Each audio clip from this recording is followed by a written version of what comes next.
Hello.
Right, good morning, everyone. We'll get the hearing underway. This is hearing number 4 for the hearing of submissions on the proposed district plan, and this hearing is about energy and infrastructure. So just before I turn to our first submitter this morning, who is Chorus, Spark and Vodafone from the 42A reporting team, anything to bring to our attention before we hear from submitters? No, thank you very much. All right, so good morning and welcome. Can you hear me? Yes, thank you. Excellent. So thanks very much for providing your pre-circulated material, the evidence which we've read. So you don't need to read that evidence out loud to us, but you're very welcome to highlight key points that you wish us to take on board, and then we'll see if we have questions for you. So over to you. Okay, kia ora everyone. So I'm Graham McCarrison, and I've got with me Chris Horn. Chris will be providing the planning expert evidence, and we'll run through the points that are subject to contention and so forth. But I thought I'd just set the scene this morning just around a reminder about our infrastructure. So telecommunications, quite clearly quite complicated, I suppose, for people looking at us from the outside. And so I sort of set that out on sort of page 8, which sort of highlights the range of networks that provide networks to New Zealanders, and particularly across Selwyn district and Canterbury and so forth. And I think those same networks lead into our points around why it's appropriate to exempt telecommunication networks from the provisions around natural hazards in particular. So there's that point. So for us, as you'd expect, I mean, COVID-19, the Delta version, with us being locked away, Chris and I in Auckland, doing this hearing this way, has shown the critical nature of our telecommunication networks, but also the digital platforms of which New Zealand totally depends on. So we're up there with the likes of Transpower in terms of the critical nature of how we operate and where we need to be to provide customer services through the variety of network providers. And I suppose just around that, our infrastructure is probably one of the fastest changing technologies. And so we're constantly upgrading, and that includes within, like, for the mobile networks, the 4, the Gs basically. So we're still rolling out and upgrading 4 while we're rolling out 5 at the moment, and then thinking about 6G. At the same time, we're starting to utilise and see the introduction of satellite technology.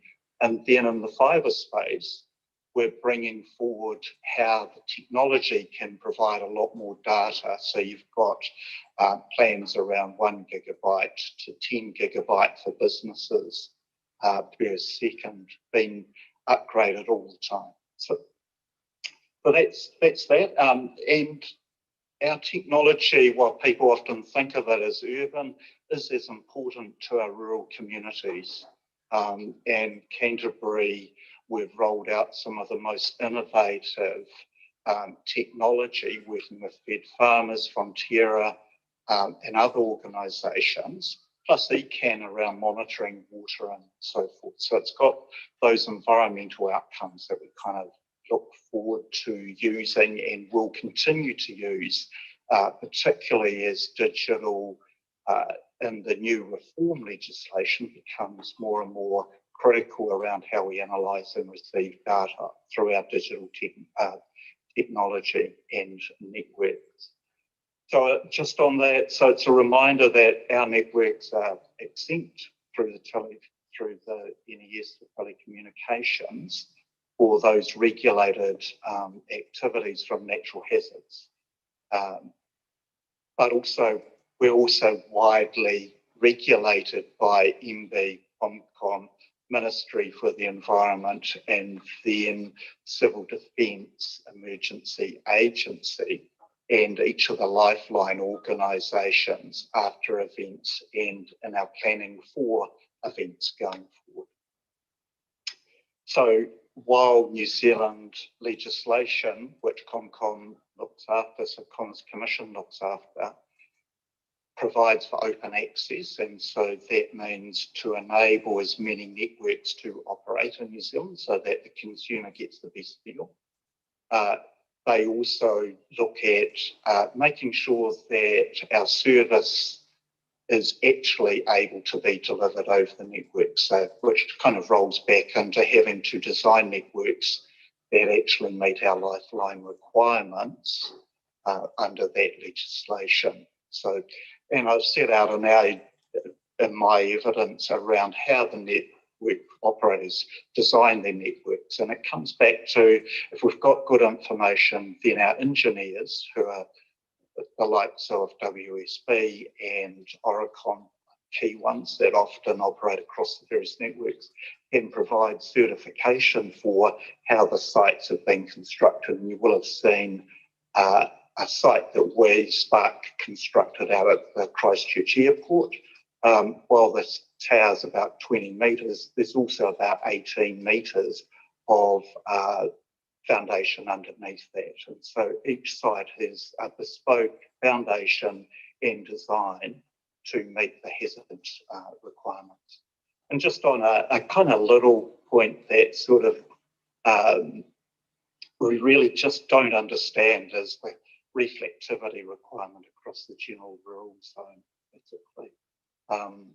Given the extent of the rural zone, having to go through having to reassess what those sites look like. And most of our poles, monopoles, already painted in what is a colour that reflects New Zealand, basically. So New Zealand is a country that has lots of clouds, and so the colour choice was set up by urban designers for that, and it's a sky blue grey, basically. So it blends in when New Zealand's pretty grey. So that's that. And galvanised steel, as you see with the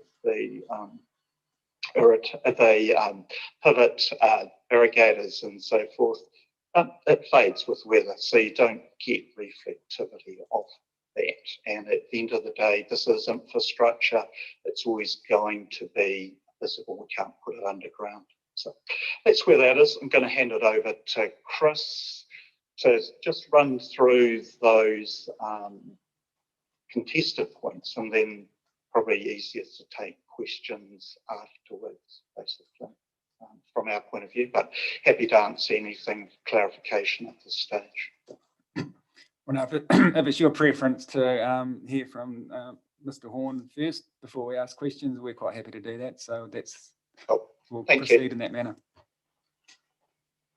Thank you, and good morning, everyone. I have been having a few issues with my video feed freezing, so I don't know whether that's just me or you're getting that at your end, because I've got two kids doing online schooling and we're all fighting for the bandwidth. So please let me know if I freeze and I'll have to come back. Need to talk to your service provider and get some better internet in there, I think. That's right. I'll give him advice afterwards about replacing his router or something. So, but yeah. So on the second page of my summary statement, I have bullet pointed the outstanding contested points from the 42A report. So a lot of what the telco sought has either been accepted in recommendations or other relief is fine. So there's quite a few points, but they're not necessarily major issues. So hopefully the panel will be open to some of what we've put down there. Does it assist, Mr. Chairman, if I give a bit of an expansion of each of those points, or was the committee happy they're across everything that's outstanding? We've read the material, so I'm going to assume that the panel's over the material, but if there's any particularly important matters that you wish to bring to our attention, then probably that would be a good thing to do at this stage. Okay, so I suppose just expanding slightly on those bullet points. So that first relief point, the changes sought to objective EIO 02. There was two elements to the submission. One was to try and get the flavour of positive effects in there, and I think on reflection and reviewing the 42A, I'm happy that's already captured in EIO 1. So any requirement going into that objective, and acknowledging that it is in one of the strategic directions objectives, it's just a stronger flavour if it's embedded in the infrastructure section. So it's simply pulling down the strategic directions objective into the chapter. Other points, probably a significant point is the policy EIP2. Now that's something that telco industry has been seeking around the country, and it's really to get a policy that sets the factors to take into account when equipment goes into sensitive environments like ONLs, VALs, significant multi-values. And one of the issues that can arise is that those provisions, there's a lot of nuancing to sort of come up with a cascade of considerations to justify going in there. But then you can get the unintended consequence that, say, the ONL section might say avoid. And when you come to weigh those two provisions together, you get this awkwardness of, well, the avoid is very specific in that overlay, so the general cascade and the infrastructure section's trumped. And I had this very discussion going through a plan change in Auckland with the commissioners, where the view of the commissioner I was debating that point with was of the view that the specific avoid and the overlay kind of overruled the intention in the infrastructure section to have a cascade of considerations. So I've tried to suggest a fix for that just to make it clear how the weighing is intended to work within the policy in my evidence. Mr. McCarrison's been over the natural hazards exemption request.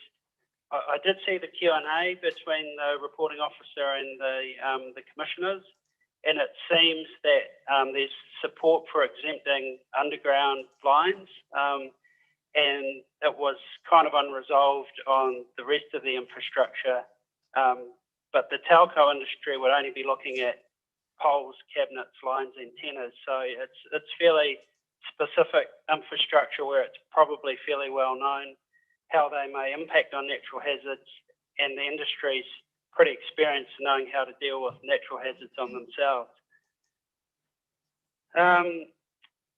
There is a rule in regard to small cell units. So that's very small equipment that just gets retrofitted on existing poles and buildings. And so as the plan currently stands, there's a number of standards that even that small equipment needs to meet, including reflectivity, height, not being permitted in special areas. There's very low height limits in those special areas, like 4 metres. So I just want to reinforce the point that this isn't equipment that comes with a pole. It's literally a small unit that gets tacked onto something else. So in my opinion, it's unnecessary to have all those additional controls. It's very small scale equipment. I would envisage that the council has bigger fish to fry than to be worrying about that sort of small equipment, which provides a lot of benefit to the community. One of the submissions, the third to last bullet point on the summary statement, is in regard to non-compliant versus discretionary status in ONLs. And you'll obviously be aware that the ONLs are pretty extensive in Selwyn District, and that for technical and operational requirements, it may be necessary to serve communities to put infrastructure in those areas. So the council's own policy framework, EIP1, Clause 4, EIP2, already recognises that equipment may need to go into those areas, and it sets some matters to have to go through to justify that. So in my view, given that those provisions, then to implement those policies, the rules around that should be discretionary. So it's looked at on its merits with that lens. And maybe the final point I'd raise is the last one on my summary statement in regard to where buildings exceed height limits, that the matters of discretion in those zone chapters should be considering the impact of surrounding infrastructure. So this is something the telco industry is now seeking nationally on plans and plan reviews. It's currently just had a hearing on this last week with Dunedin and a pre-hearing meeting with Tauranga earlier this week. So there are a lot of policies in the plan about protecting infrastructure from incompatible uses, but once you get down to exceeding the rules in a zone, there's no matters of discretion or assessment criteria around having to consider that. So again, to implement those policies, in my view, the relief being sought is compatible with the plan's policy framework. So that's probably a bit of a scattergun summary of the evidence. No, that's helpful. Thank you. Look, now was just see if we have questions for either yourself or for Mr. McCarrison, and then Andrew will start at your end of the table. Thanks, Mr. Chairman. I'm just trying to structure myself. I think I had a question for Mr. McCarrison, but actually, no, I do. So if that's okay, Mr. McCarrison, I've just got a couple of questions here, and potentially one of them is already answered elsewhere. But just a question of point of clarification. You talked about reflectivity rules in wooden and concrete poles. Yeah. Would they not, or do they not meet the reflectivity requirements currently anyway, even after they've weathered? It just wasn't clear in the briefs of evidence. In terms of the galvanized steel ones, they will with time, but not when they're first put up.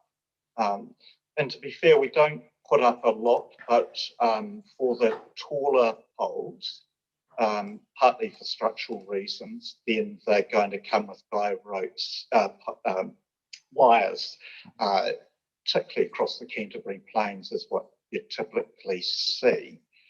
So when on day one, they're going to look a little bit shiny, but then over time, but that's going to be a matter of years before the reflectivity drops down. And in the meantime, yeah, we would have been immediately non-compliant with the rule and then required to have painted something that will naturally sort of go that way. So that's where that is. If it's just a pole, they will be painted this sky blue grey colour, which does have a higher reflectivity than than this provision, basically. And it's we're still of the mind and that it's a more appropriate colour, particularly in the rural environments. We're happy to provide reflectivity in an O&L and all those sensitive places, which that's just standard reasonably across New Zealand. So yeah, so it's just the fact that it's in a normal rural environment, which is about working, and got a lot of those across New Zealand, and the industry would be really worried about the precedent of then increasing our maintenance costs for assets that just normally accepted in those environments. Sure. I think in particular, paragraph 1.11, you talked about the electricity lines, telecommunication lines, as with electricity lines, are typically wooden or concrete. Yep. So it was more do those structures already meet the reflectivity requirements? Anyway? Oh yeah. Sorry, yes, they do. Yeah. Right. So it's just the ones that are metal. Yeah, it's mobile technology. Right. If I could just add to that answer, my expectation would be that concrete would meet it, but if one was putting in a certificate of compliance application and asked to demonstrate it, I have no idea how you would demonstrate it, because if you go to a British standard colour chart for painting a pole, it has the colour and it has the reflectivity value, but if you're not painting it, you've got no data on the reflectivity value. Similarly, Chorus typically uses wooden poles, and again, because it's unpainted, there's no colour chart you can go to and pull the the reflectivity value. The other point is, having been involved in a number of applications in the Queenstown ONLs, they have a reflectivity requirement. I think it's, without having it at my fingertips, 16%. And the colours that achieve that are dark shades. So to get low reflectivity on the Canterbury Plains, you might end up with a whole lot of dark poles that are more obvious to get the reflectivity down. Sure, but for instance, if the rules excluded poles that were wooden or concrete, or only targeted metal poles, that would certainly narrow down the issue for you, presumably. Absolutely, yes, that's correct. Yeah. Okay. But I mean, from an industry point of view, it's like, what really is the issue that council is trying to fix here, given it's a vast rural environment, of which there is already sort of visual barriers, like all the hedgerows and other rural buildings and so forth. So it's just kind of, it feels like utilities are being picked on for something there where we're actually providing a utilitarian service to communities that kind of need it. It's, so yeah, unnecessary regulation, basically, from our point of view in this case. Right, I understand that. And so Mr. McCarrison, I've got one final question on your evidence. So your paragraph 5.1, and I mean, I was interested to read this. I have to say I haven't been aware of this issue myself, even though I've practiced in planning for many years. The issue around height changes, height breaches, and the impact that has on infrastructure, or your particular infrastructure. Is there any way to narrow down assessment of this? Is it all zones, or is it just simply, is it mainly an issue in commercial areas or high density areas, built up areas, or is it anywhere in the entire district of Selwyn? If someone breaches the height limit by more than 2 meters, you want consent and to be notified as part of that? So the biggest area for increasing risk is residential environments where the density is increasing, and particularly we've got our urban development, NPS, and Kangaroa's commonly pushing for 6-story buildings in the major sort of urban growth areas and so forth. Residential environments tend to be where we've got lower assets, or they're in the street because it's more difficult to get a site within a residential environment on a residential property. So we use the NES provisions to convert a light pole into a light pole and mobile site. So any increase in the height beyond the permitted standard, so we're quite comfortable with buildings being whatever the permitted standard, we'll design the assets to that. But when it goes beyond that, particularly in residential, what we've noticed is that we're never consulted, and so it's, for some reason, the infrastructure's invisible to people assessing it, or developers or the landowner thinking about our asset. Or it's assumed that, oh, well, they can just move it or design something bigger. And that's actually quite hard in a residential environment. And so it's really keen to have this process where if there is a height infringement, and we probably would be more comfortable limiting it more toward residential than other zones, that this process is introduced so that we've got an opportunity. It's not going to happen a lot, but as we're densifying, we've got much greater risk. I would imagine you may have an eye to the MPSUD then, which talks about six floors or 6 stories in certain residential locations. Yeah, okay, that might be an issue for you. Yeah.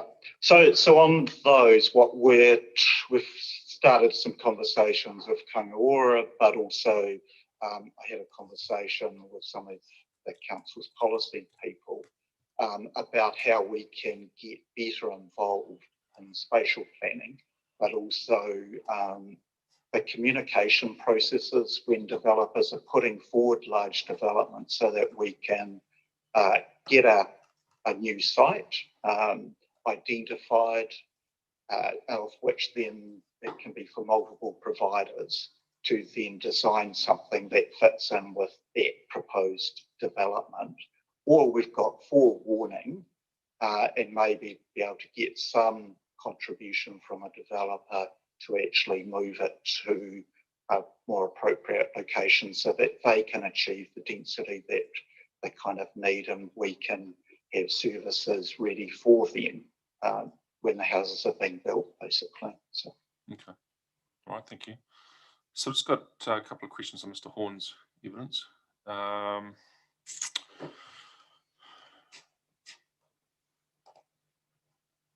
I was interested in your paragraph 33 where you talked about Transpower digging up concrete and how it wasn't possible to meet the noise and vibration standards.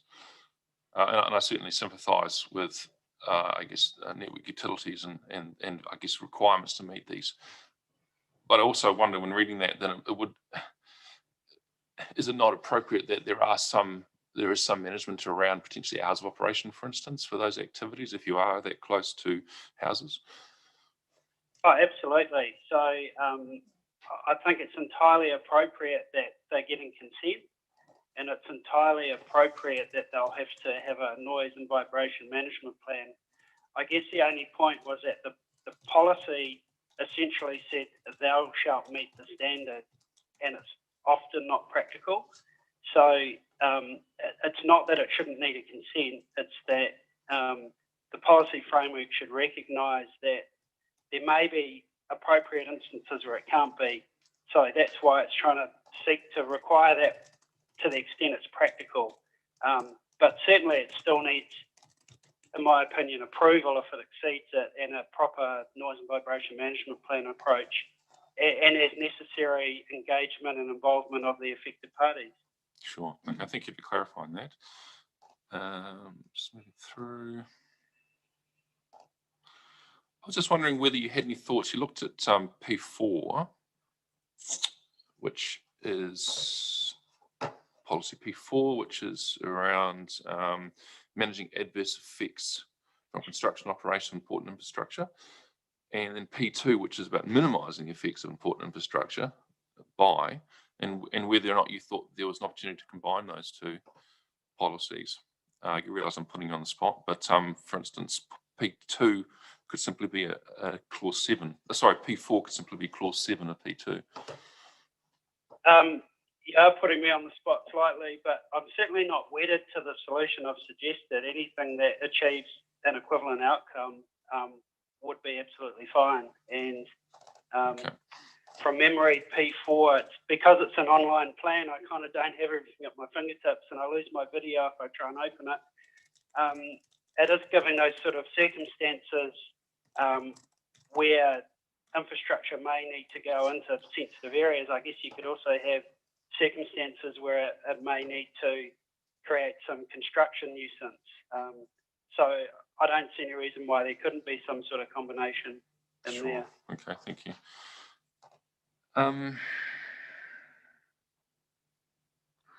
So you touched on this earlier in response to Commissioner questions and that the Section 45 officer responded to. So it was just querying, do you accept that the undergrounding of infrastructure can change land levels and then potentially create flood displacement and disrupt overland flow paths?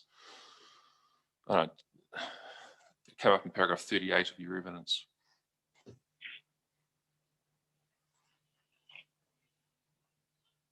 So you talked about small footprints, telecommunications equipment is either underground or above ground. It has a small footprint. So just querying whether you accepted that underground infrastructure can cause flood displacement. Underground infrastructure? Yeah, if the land level is not put back to the level that it was.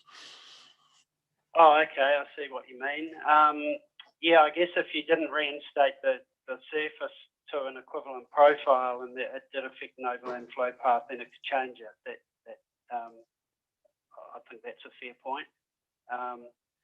So probably, I know in the Auckland Unitary Plan, there's rules around changing the entry and exit points of any overland flow path. So you can move them around as long as the entry and exit points from the site area or the project area doesn't change. So possibly that's a solution if that's a concern for the council. As long as it's reinstated to achieve the same function, then no foul, no harm. Thank you. And so this is just drawing on your experience in the industry. So clause 57 of the National Environment Standards for Telecommunications Facilities talked about a district plan can't cover, I think, natural hazards for those facilities. And Mr. McCarrison referred to that in his evidence as well. Just whether or not you think that managing I guess land disturbance or earthworks is actually within the ambit of a district plan in the first place to cover it for your facilities, or whether that is managing it for natural hazards. I mean, it's not managing the telecommunications facility cabinet itself to be resilient to natural hazards, but it's dealing with the consequences of the undergrounding and the earthworks changes.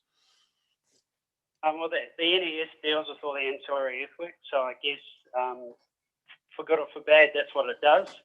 So it manages the effect of the equipment and it manages the effect of the ancillary earthwork. So as it's written, if you're a regulated activity and your ancillary earthworks, then you're not subject to natural hazard rules. Okay. Thank you for clarifying that. Could I just provide some further clarification? Is when we're laying fibre and network in the ground, it is reinstated to the original ground level. So we're actually not changing the profile of the existing or pre-construction ground level. And so it's really just the above ground network for maybe a mobile site or a small cabinet, basically. And so those footprints have always been modelled out, and there's no evidence that we've ever contributed to that flood impact. So that's how we operate. So we're not into building big bunds and stuff like that impact across floodplains in particular. Sure, thank you. I guess my experience coming from the Waimakere district, and I guess also the Selwyn district on a floodplain, which is essentially flat, is that even minor changes can have a consequence in these sort of geographic locations or catchments. No further questions, Mr. Chairman. Thank you. Nicole, any questions? Any questions?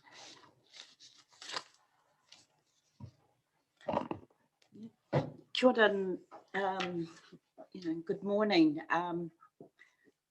My colleague has certainly touched on the areas that I was looking at in terms of reflectivity. One of the things for me, and thank you for that clarification in terms of that it is the metal that we're looking at, and I do appreciate also that your questioning within your submissions in terms of what are the issues there. One of the things that I just wondered, that which I didn't see within there under that, was there an economic component within that in terms of looking at maintaining maybe, or with the painting of the poles? Yeah, so in regard to that, the darker the colour gets, the more regularly we're going to have to maintain the equipment. So if, as Mr. Horn referred to, sites that are in Queenstown Lakes that have that lower reflectivity requirement have a much higher level of maintenance. Plus also they do impact on the heating of our equipment, and so therefore we have to replace equipment within cabinets and antennas a little bit more regularly. So it does have that economic impact. So our preference is as I said, to have the existing colours that the industry use, because it's a good balance of Aotearoa in terms of land of the long white cloud. It is designed to actually reflect with that. And painting galvanised, very tall poles, it's just something that the industry really hasn't done. It's economically quite hard to get equipment much higher up to paint it. So, but yeah, so it would have a sort of visual, a cost implication for us, of which we really just don't get complaints about these sort of assets across the country. So hence the reason why we're a bit surprised about this. Kia ora and thank you. Look, and again, you know, you've touched on the height in terms of buildings and the increase within residential areas. I was really interested in your comments around consultation, and you've responded to that also this morning in terms of starting to talk to the developers. I just wondered though that the question you were asking in your submission, you know, whether this consultation belongs within a plan process, and whether, yeah, I just wondered about that. If you could just elaborate a bit more on that factor. Given mana whenua, you know, that's one of the things that we do have within district plans is consultation that must be done in terms of certain restricted areas or implications, adverse effects. So I was quite interested in your interpretation there in terms of that consultation should be done prior with the developers. Have you got some added thoughts on there? Yeah. This is, so as the urban development legislation, as well as the national policy statement, rolls out with a focus on increasing our housing stock and principally changing the density within urban areas and showing capacity, it puts a lot of pressure on the infrastructure providers. And within the legislation and policy statement, where electricity and telecommunications, gas are referred to generally as other infrastructure, so that we have this by title lesser status to public infrastructure, so roads and all of those things. And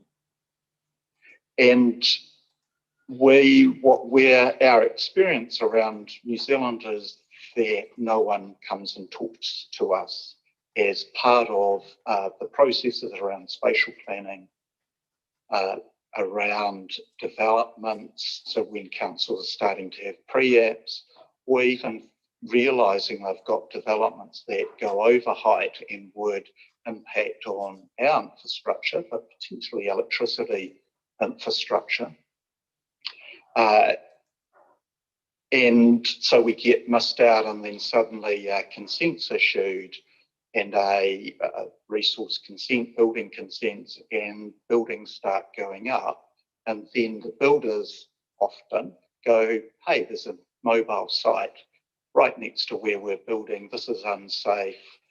And then we get it reported to us. So it becomes a surprise. So we can't then do our network planning. And so we're having to turn the network off, which then impacts on the existing customers while we find a new temporary location, which is harder in a residential environment, and then find a permanent location again, which is harder in a residential environment. And in taller residential developments, our ideal would be to design it into those developments, either on top of buildings so that they are least visible from when you're on the ground going forward. And so it's starting to tag that, but also it's urbanisation intensity, which we support and promote, just has that impact on our existing networks, which were designed to the permitted standard. So that's kind of where that is. So yeah, we're not, it's just relearning how to do things. And we've asked for a rule that would at least give us recognition that planners do need to consider infrastructure when they're assessing, putting in applications, but also assessing applications to think about, well, what networks are actually impacted, instead of us potentially being non-compliant with our radio frequency provisions until we can close network down. Kia ora, and thank you, and also too, well done to you for taking the initiative and starting that process with the developers. I just, given that the relief that you are looking for across with the new rules and what everyone, I just would like for clarification that looking under the definition of, important infrastructure, that am I reading it right? And just some clarification as whether I am or not, that that you are, whilst you are recognised as being an important infrastructure, however, it does not provide for that recognition within the regulatory framework. And that has been your main drive in terms of the relief. Do you have a view on that assumption that I'm making? Yeah. So yes, we do have that recognition, as you've just said, and it is more of a procedural process, which is why I have started the conversation with other people within the council around how we can do this better. But yeah, the height issue for us, particularly in residential zones, does become a real issue. And it's not going to crop up too often. So it's why we don't actually see it as onerous. And it's not necessarily going to lead to a cost for the developer in particular. But it does give us time to then move network and plan, because that's really difficult. Typically, it would our lead time for new network sites is between 6 and 2 years, depending on the complexity of the location that we're going into. And residential is quite difficult. So. Just to pick up on the Commissioner's question, I think that yes, the policy framework for important infrastructure already has this flavour in it, and the criteria being sought is to have the regulatory framework and the matters to consider match that in a nutshell. Kia ora and thank you. That's all my questions. Thank you. Mr. McCarrison, no questions for you from me, but thank you very much for providing the joint evidence. It was very helpful and useful background. Mr. Horn, there's a number of issues I'd just like to ask you about. The first is at your paragraph 31. That froze for a second. Sorry, I'm not sure who was asked that question. Mr. Horn, so I've got a couple of issues I want to take up with you. The first is at your paragraph 31 of your pre-circulated evidence. And it's not so much a question for you, but I understand the point that you're making about the interplay between policies 1 and 2. And so as you say at the tail end of your paragraph 31, you're interested in seeing the right of reply from our reporting officer address that issue. And I'm equally looking forward to that response as well. Coming down to your paragraph 32 and the very bottom of paragraph 32, And in your verbal presentation, you said you'd come across this issue and recently in a case that you've been working on, and you're quite correct that a specific and direct avoid policy will override any other general policy in the plan. There's very clear case law on that. And avoid, it means do not allow. So in terms of the issues that you're raising in your paragraph 32, are we going to hear from you in subsequent hearings about amendments to the provisions that you've referred to here and other provisions that would potentially avoid the issue that you've brought to our attention? Probably not. I don't believe we've got standing on the actual NFL provisions. Right.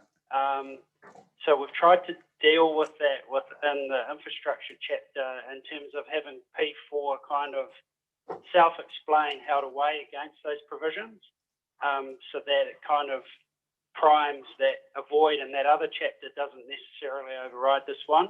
Look, it's probably not a perfect solution.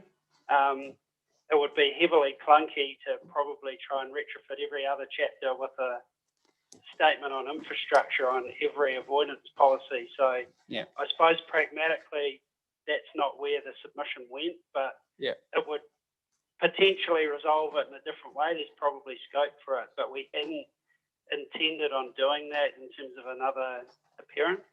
All right, now I understand that. It's just and we'll hear from our officer in reply, but I'm uncertain that we can do what you're asking us to. We can't override an avoid policy and some other more general policy. I don't think we'd need to turn our attention to the actual avoid policies, but we'll see what we get back in reply on that. In paragraph 33. Sorry, just before you move on, Mr. Chairman, I assume it's a different reporting officer for those other chapters? Yes, that's correct. Okay, I'm just wondering if we'll have to have an internal discussion about scope, but if what we're asking for here sounds problematic, we might have to revisit engaging in those other chapters using the scope of the submission, which I think from memory actually might say or changes to other chapters. I'd have to look at it. So thank you for the heads up on that. Yes. It's helpful. I imagine, like most institutional submitters, you've got a submission point that says any other consequential amendments necessary to give to give effect to the relief that we seek. So hopefully you have done that. So if you do give that some further thought, I think that would be very helpful. Now, just turning to your paragraph 33, and my question hinges around policy E1-P4. And you've said that obviously the organisations you're representing today will try and comply with the applicable and recognised standards and regulations in terms of noise and vibration. That's not always possible, particularly in an urban environment with close proximity to sensitive receivers. And you said in that case, you recognise and accept the need to gain a consent and do a noise and vibration management plan. Now, I'd like to invite you to give some further consideration to perhaps a wording amendment to E1-P4 that would sort of indicate that the first port of call is to achieve compliance with the standards and regulations. But if that's not possible, then effects would then be minimised or mitigated to the fullest extent practicable, or some kind of wording, and perhaps even referring specifically to a noise and vibration management plan, but possibly not. So I'm not asking you to do that now off the hoof. That wouldn't be fair. But if you're happy to give that some more thought and come back to us with some wording that would capture very much what you told us in your verbal presentation, I think that would be helpful for us to have that in front of us. Thank you, sir. Happy to do that. Thank you. Via the committee secretary, presumably? Yes, exactly right. And in terms of timing, we're hearing submissions on this chapter today and tomorrow. Then within 2 weeks of Friday, we get our reply report. So in terms of this little bit of homework, and there's a couple of other things I'm going to ask you to do, if you're able to do that within, say, a week from today, that would be helpful from our point of view. No problem. Thank you, sir. And so my next question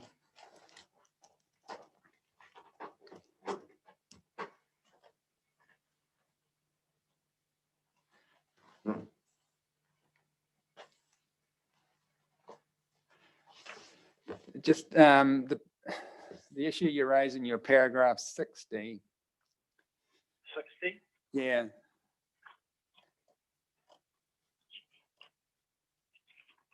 Again, it's not so much a question for you, but just a request to our reporting team to consider that issues raised there in the relief sort and to come back to us and reply on that, because I understand the issue that you're raising, Mr. Horn. Now, your paragraph 74, and I just wanted to clarify that I think you probably meant to refer to REQ 14, not 15.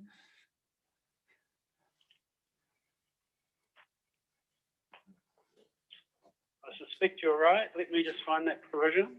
Yeah, so that's not an important matter, but the issue,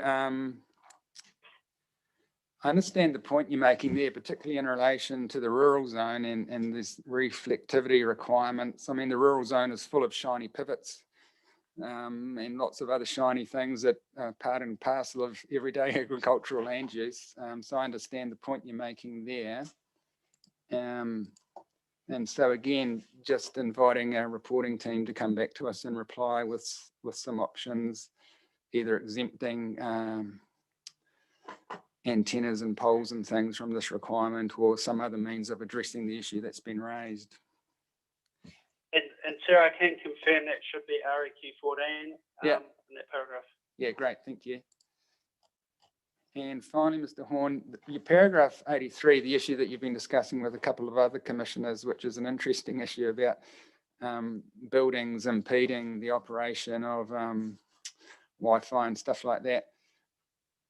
Are you, and Mr. McCarrison has confirmed or advised us that the primary concern relates to the residential zone. So again, just invite you to come back to us with some specific wording, either to policies or rules within the scope of your submission that would address, from your perspective, the issue that's been brought to our attention. So I think the flavour from the panel is that we're interested in that, and if there is a solution, we'd be very keen to see some wording that would deliver it. No problem. Thank you, sir. Other than that, no further questions, but thank you very much for your evidence. It's been very helpful. Thank you. So unless there's anything that either of you want to add by way of closing, I think we're done. All right. Thank you very much. No, thank you both for zooming in. Enjoy the rest of your day. Brilliant. Yeah. Thank you. Bye. Bye.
the Energy and Infrastructure chapter, and at this stage we're hearing from Federated Farmers. Good morning again and welcome.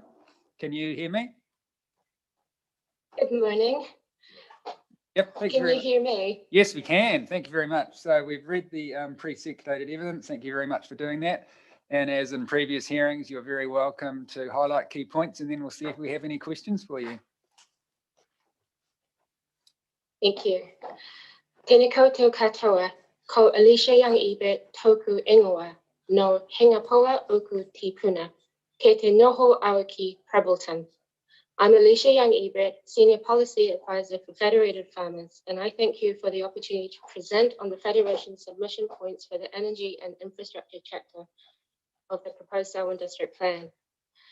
Federated Farmers is an advocacy group that aims to promote and enable our members to thrive on their farms across New Zealand.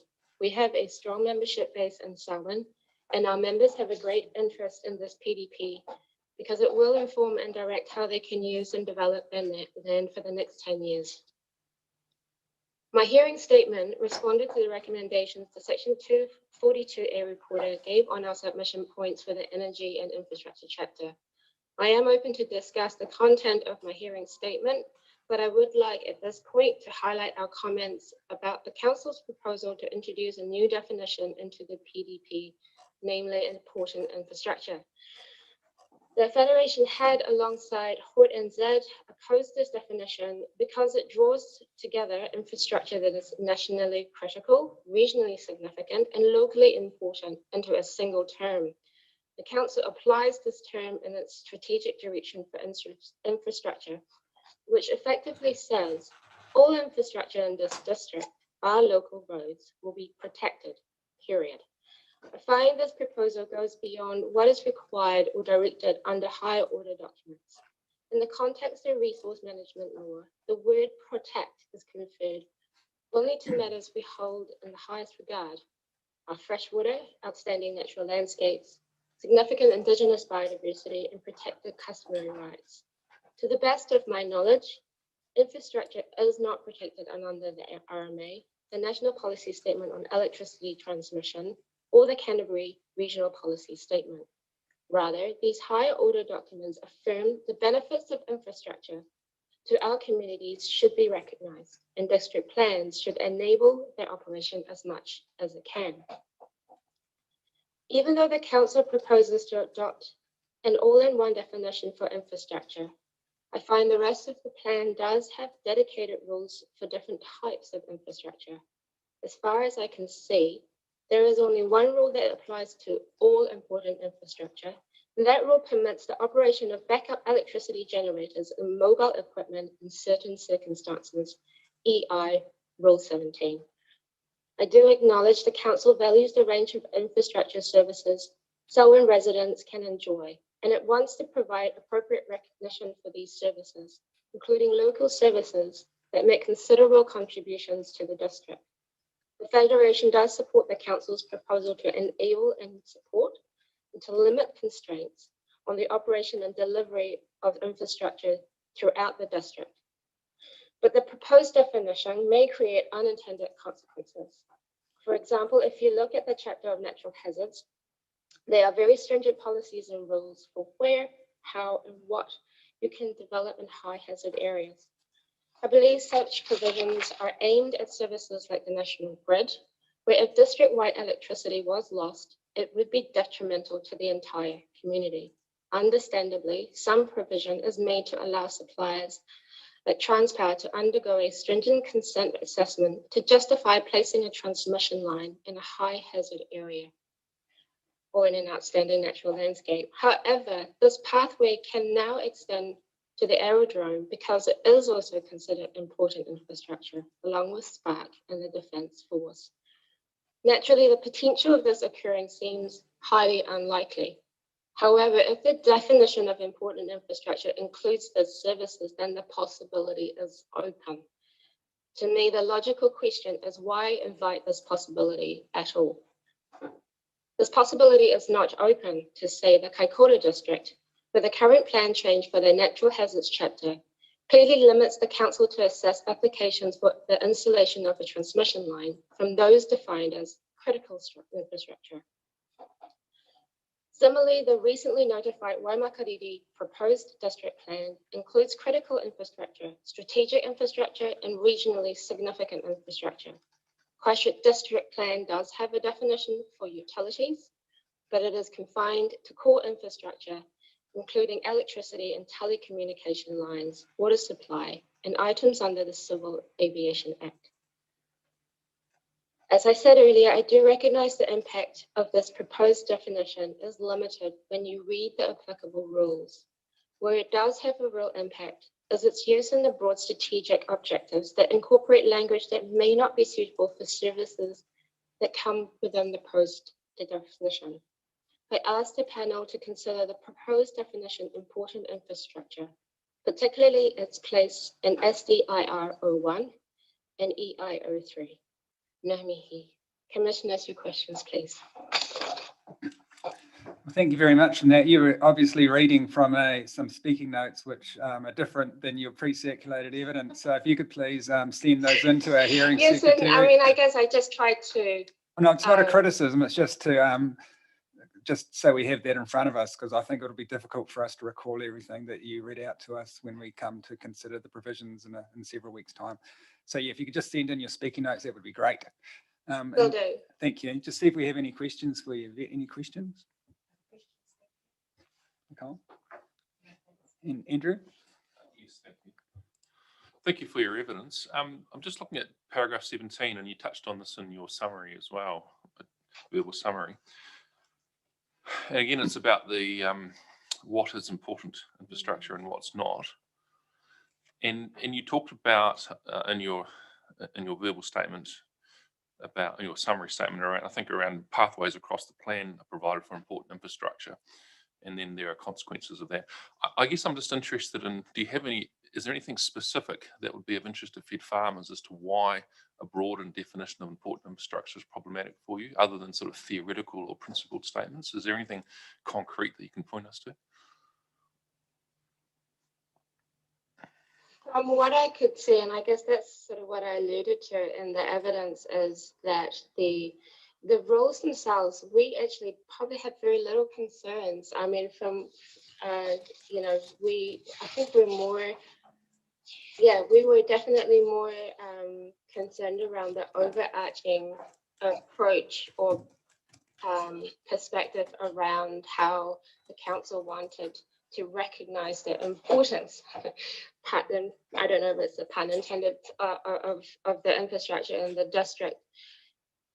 Personally, I think the plan, it is important to have a plan that has a logical sort of framework and flow.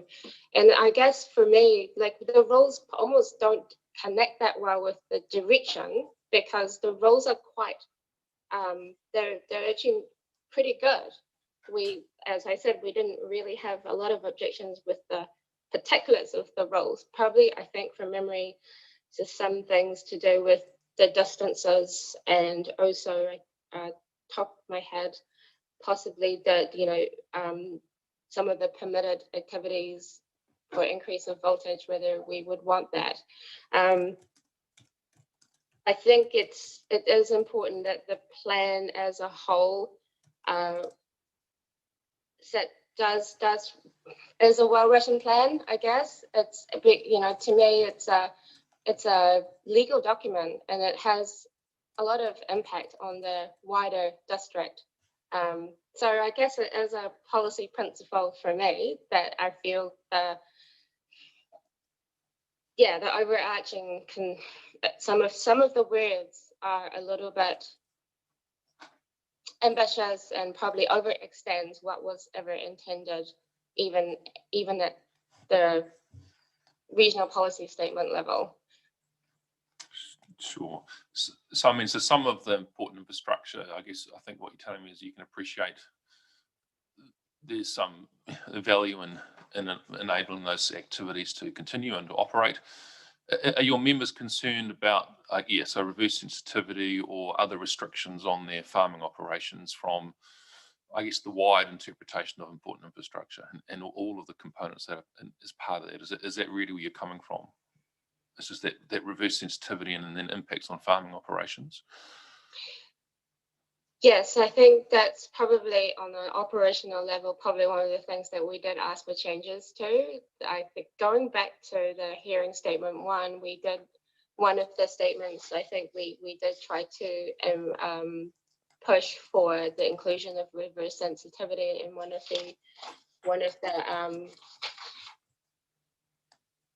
the strategic direction statements. I do have it in here, but I would say, I think it was the district SDDI 02. We did ask to put in, I think, reverse sensitivity in that clause. But like I said, we actually don't really feel like the rules themselves were problematic. It's just that policies and some of the language, we really wanted it to just be changed just a little bit. I think words do have a long-term impact, considering this plan is going to be around for at least 10 years. That is very important that the language is, well considered and has real meaning going forward. Sure. I mean, I appreciate I've been around a long time, and you can, these policies last for 10 years or 15 years, or sometimes are carried through into the next revised provision. So, and the rules can evolve as well over time. So I just have another question for you. So, in regard to your paragraph 26, and you've talked about, I think it's not the role of the councils to direct the infrastructure as efficient, effective, and resilient. I guess one of the challenges is that this is an outcome statement as an objective, and I think, and so it's not ascribing method here. It's simply saying this is an outcome that we want to achieve, and I guess I'm interested to see whether you see a link in those provisions in the rules in the plan that they help do create efficient, effective, and resilient infrastructure. I did have a look at that because I went back and had a look around the Canterbury Regional Policy Statement. And I think some of that language came through from the chapter 6 around the Greater Christchurch, of which Selwyn is part of. And, they did describe the efficient and provision of infrastructure was a big issue, and they were meant to be policies and methods around how councils would achieve that. So no, I think actually it's fine to have it in there. I suppose it's more about whether you want the council to ensure that it is achieved, or it is there to enable it. And I guess for us, it's more about enabling it as opposed to making sure it does come about. Sure. Okay. You know what I mean? I do. Thank you for that. And in my second to last question, paragraph 37, I think you say in your paragraph, you state that safe and security is duplication. I'm just interested in that statement. Yeah, so safe, to me, safe and secure, they can. Maybe if you just, sorry, just to interrupt, maybe if you wait for the. Quite a similar language, Ms. Young, yeah, but maybe if you wait for the question. Oh, I'm sorry. My Yeah, apologies. so the Commissioner hasn't asked you the question yet, so just wait for the question and then give your reply, thanks. Pretty good. Yeah, no, thank you, Mr. Chairman. So I mean, you've said in your paragraph, that's right, that you think that safe and security in the same sentence is unnecessary duplication, and I guess I wonder whether safety, safe might be in regards to separation distances for roading, so people, the functioning of the network is safe. I'm not sure what examples of security would be, but I'm interested to know whether you think that means the same thing, and is it indeed duplication, or could they be different things? I guess I'm just looking for a little bit more elaboration on that. I think now that you've drawn that to my attention, I can accept that they are the security of the infrastructure itself and the safety of the delivery, of the infrastructure, not necessarily the same thing. Okay, thank you. And my last question, yes, I'm interested. So in paragraph 44, 45, you talk about on 45, you seek the relief around a note in subclause E where greater separation distances are required under the New Zealand Electrical Code of Practice. This shall be the responsibility of the operator. And I'm just interested because you're all representing the farming industry, and in your experience and knowledge, is there much knowledge in the farming industry of the New Zealand Electrical Code of Practice? Is it well understood, or are farmers aware of it, or is it something that actually they don't know much about it? Can you provide a comment on that? I think we, at the district level, not so much. And it was something that we this particular submission point was probably more in line with something we supported Port NZ on. So I can't really say much more than what I have in my submission point, but I can take the question and come back to you, because we do have national teams that do focus on provision of infrastructure more generally for our farmers. Yeah, sure. I'm just exploring, I guess, whether an advice note is helpful, because generally in the industry, the New Zealand Electrical Code of Practice is not well understood or acknowledged, or whether they're well aware of it, and whether it's necessary or not to have that advice note. No, but I appreciate that. That's your recommendation. Yeah. Well, thank you for that. Thank you. No further questions. Just one further issue I'm interested in terms of your paragraph 45 and that additional note. So are you seeking that to be an advice note or an actual part of the provision?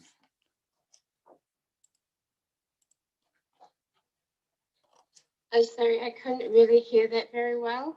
So the wording that you've got under your paragraph 45, are you asking us to add that as an additional part of the provision or as an actual advice note? So would it form part of the rule, or would it just be an advisory note? No, I would say that would be an advisory note. Yeah. Okay. So I'd be interested in receiving some further information from Federated Farmers through yourself on how this would work in practice. So we've had evidence from some of the other network utility operator submitters that say when there's an increase in voltage on a line which can cause the line to sag, then they always lift the line further up the pole by putting in more crossbars or something like that.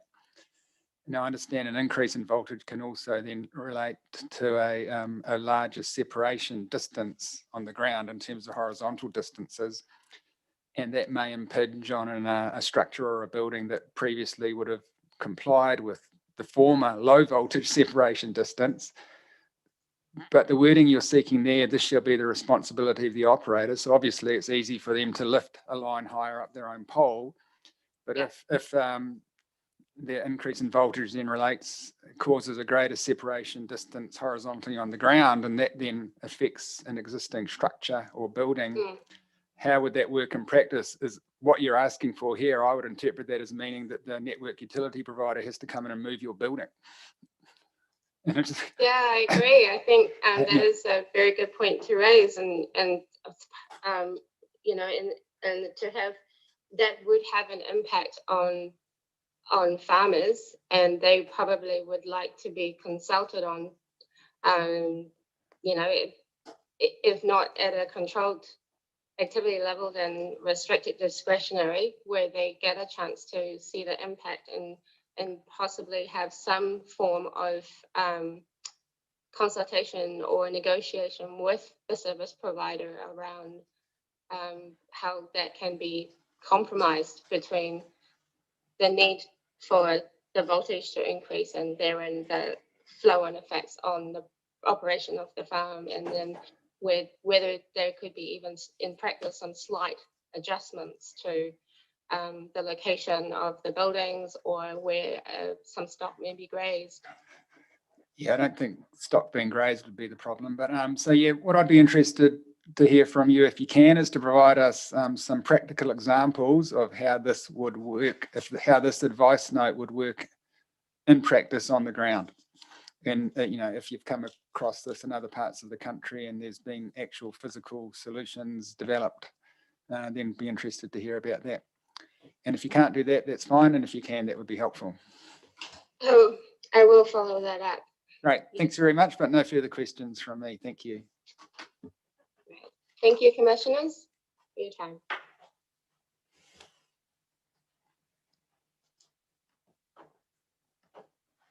Right, so our next submitter is Trust Power, which I presume, no? That's correct, isn't it? Trust Power next on the schedule. Oh, are they zooming in or are they coming in person? Do we know? Oh, zooming in as well. Okay. Right, good morning and welcome. I didn't realise you were zooming in, so I was looking around for you in the room, but you're now up on the screen, which is good. Can you hear me all right? Yes. Excellent. So thank you very much for providing your written material and the pre-circulated evidence, etc. We've read that, so you don't need to read that out loud to us, but you're very welcome to highlight key points for us, and then we'll see if we have any questions for you. Thank you. Perfect. Can I confirm that you can hear us all right? Yes, we can hear you just fine. Perfect. Ko tangi te titi, ko tangi te tata, ko tangi hoki aho. Te hei muri ora. Ko whakapunaki tuku maunga, ko rikaturi tuku awa, ko kurahopo tuku waka, ko rongo mai wahine tuku iwi, ko iripiti tuku marae, no mahia aho. Hei tauranga tuku kāinga I Naine, ko McFarlane Hill tuku whānau, ko Shelby tuku ingoa. Nō reira, tēnā koutou, tēnā koutou, tēnā koutou katoa. Good morning, commissioners. My name is Shelby McFarlane Hill, and I'm an environmental advisor with Trust Power. I understand you've read my full company evidence, and so I will take this opportunity to speak to a brief I've prepared for you right now. In the Selwyn district, Trust Power owns and operates the Coleridge Hydroelectric Power Scheme. It has an annual generation output of 270 gigawatts and is over 100 years old. This makes it a scheduled heritage item within the operative and proposed district plan. It is quite a complex scheme and consists of many different canals, intakes, and structures, which I have highlighted in my evidence. Trust Power has regional consents which cover the operation and maintenance of the scheme. However, we rely heavily on the Selwyn District Plan when it comes to maintaining and upgrading our structures, as well as other land-based activities. Lake Coleridge also stores water for irrigation use on the Canterbury Plains, where we enhance the reliability of water availability as we move towards an unstable climate with unpredictable outcomes. Trust Power successfully varied the Rakai River Water Conservation Order in 2013 to enable this project. Sorry, I'm a little bit nervous. That's all right, you're doing fine, just carry on. It's good. So while Trust Power's primary interest in the proposed Selwyn District Plan is with the energy and infrastructure topic, our activities cross over into other sections of the plan. This is largely due to the fact that our schemes must locate where the resource is available. This means that our assets have a functional and operational need to sit within their particular environments. As discussed in my evidence at paragraphs 5.5 and 5.6, the contribution renewable electricity makes at both a regional and national scale is recognised within the National Policy Statement for Renewable Electricity Generation. The MPS identifies the need for renewable electricity generation activities as a matter of national significance and is the sole objective of the MPS. In Trustpower's view, the national significance of renewable electricity generation is more crucial with the need to take action on international climate change obligations, reducing the country's greenhouse gas emissions, and current government policy of decarbonising and electrifying the economy. It is against this background that Trustpower considers it is imperative that the regulatory framework supports both new and existing renewable electricity generation activities by removing unnecessary regulatory barriers. As a point of clarification, while Trustpower owns some lines and some of our structures may associate with network utilities in other districts, Trustpower's core functions and operations within the Selwyn district are as renewable electricity generators rather than network utility operators. A core way to distinguish this may be in that we do not distribute the electricity that we generate at Coleridge, but rather we supply this to the national grid and Transpower who then do this. Because Trustpower does not operate as a network utility provider, there are certain barriers within the proposed plan that may limit our activities.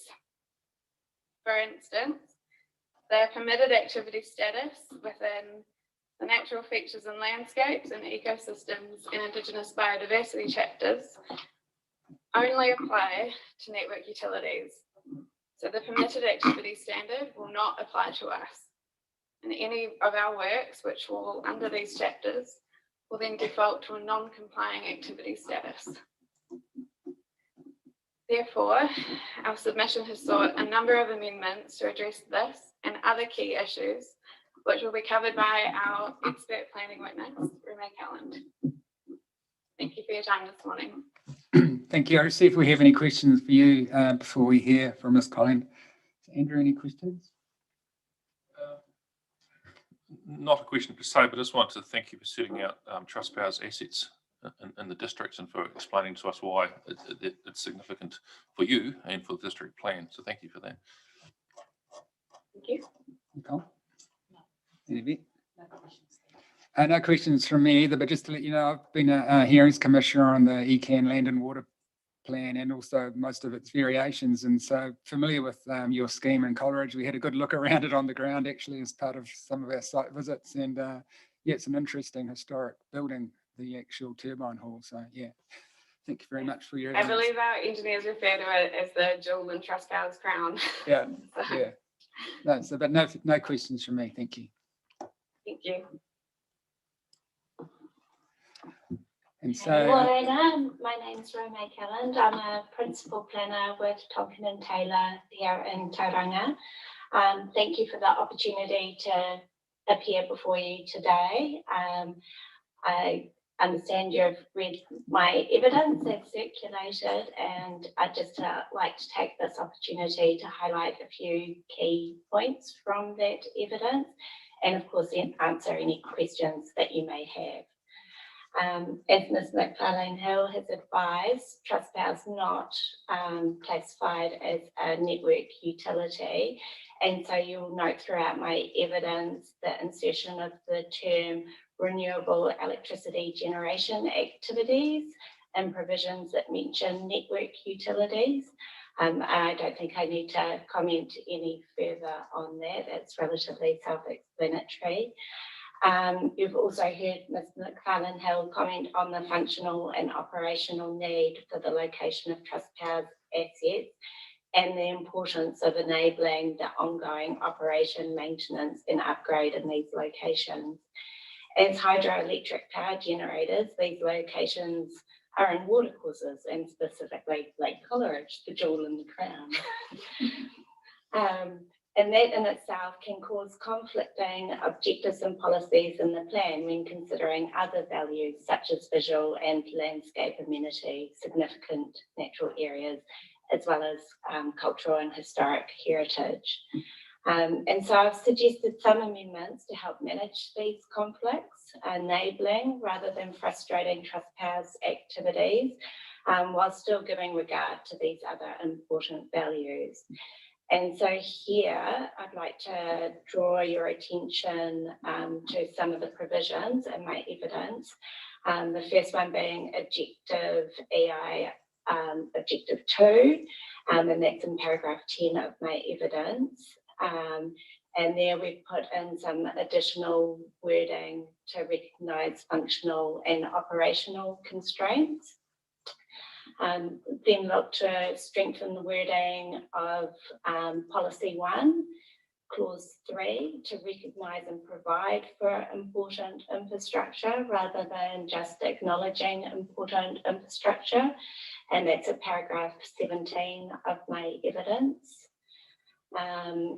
Also suggested some minor amendments at Policy 2, and that's to allow for different consideration of new infrastructure versus existing infrastructure.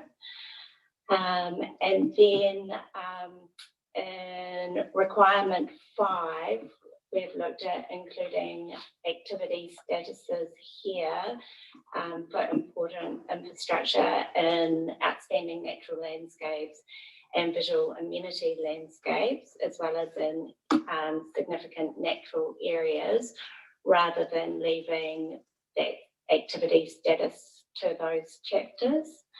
And at this point, I'd like to add that I consider it appropriate for important infrastructure to have a different activity status from other development activities in recognition of the value that it adds to the district. And lastly, is including an activity status for important infrastructure in requirement 12, and that's for structures in special areas.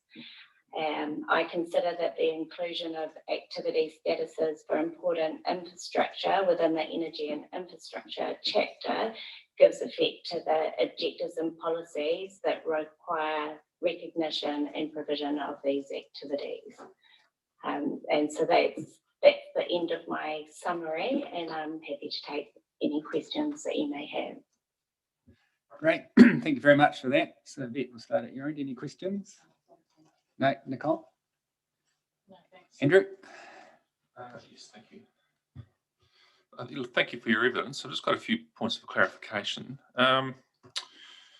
So paragraph 10, you identify, I guess, a limitation in policy 1, EI policy 1.4, limited to examining functional operational needs in regard to locating a particular area, and you contend that functional operational needs should be considered in a wider context than purely its location.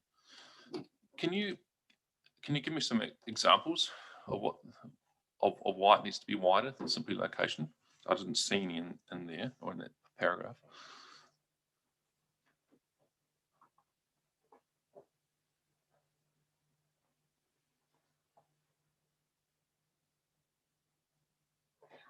So that's so quite often the functional need looks at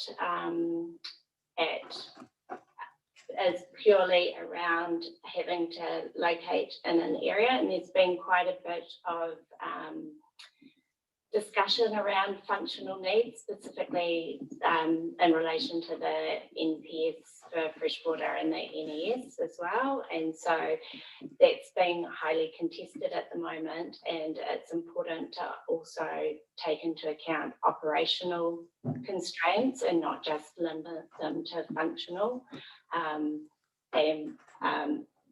the wider infrastructure. So while some of the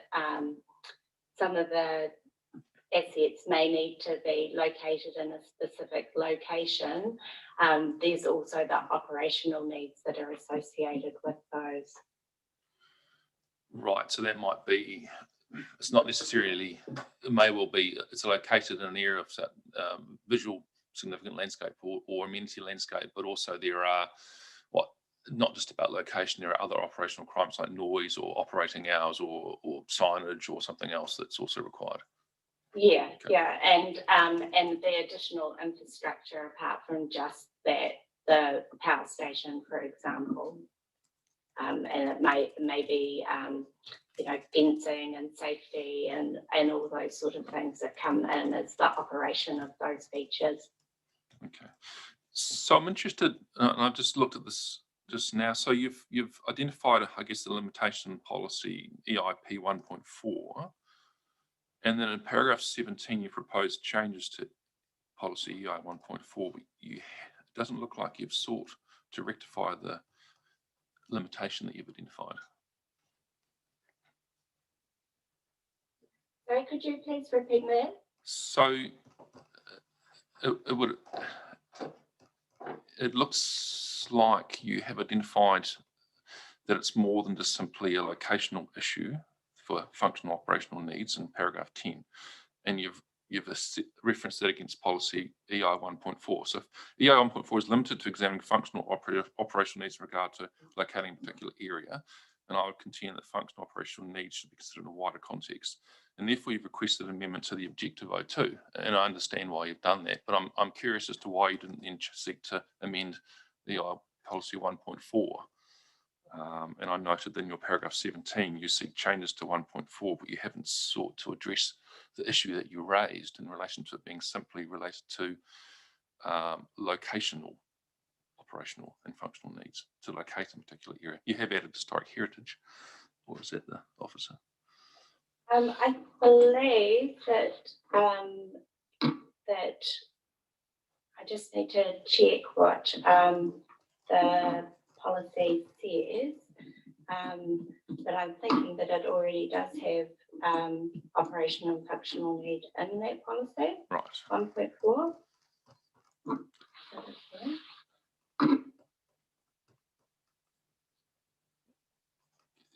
It does have that in there, yes. Yes, yeah. So Okay. then we've got the wording recognise and provide for a regionally significant infrastructure that has a functional or operational need. Sure. Okay. So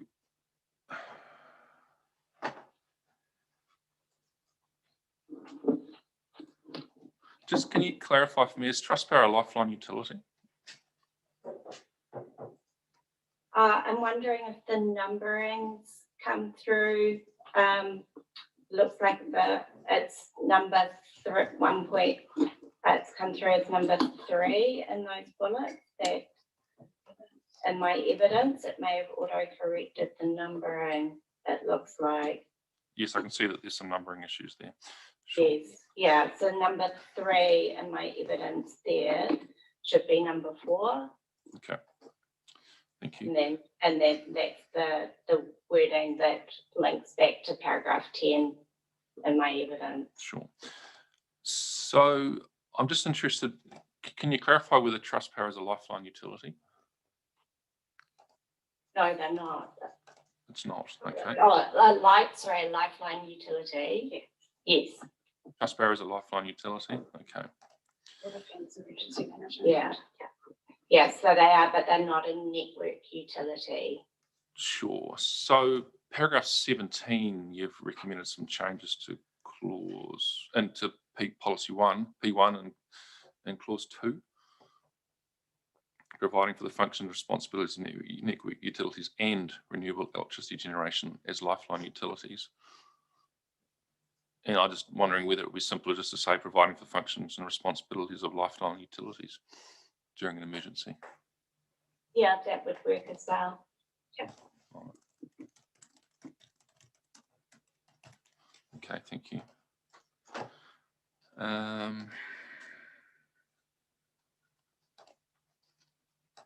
So paragraph 21 requested subsection 3 of policy P2 is amended to refer to the development of new activities and structures.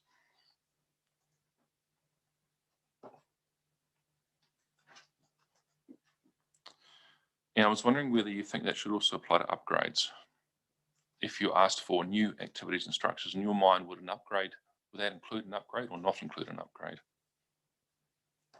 Okay, just going down to the wording.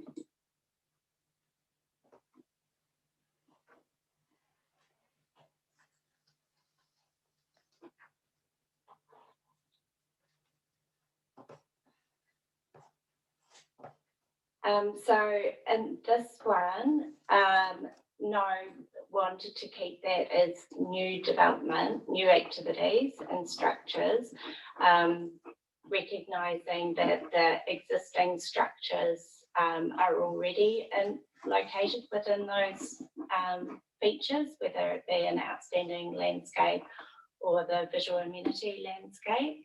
And so wanting again to differentiate between a new piece of infrastructure versus upgrades or maintenance of existing infrastructure.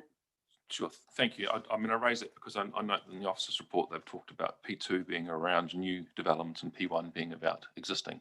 And I was just interested in your views on where upgrades sit in relation to those two. That was also, thank you for answering that.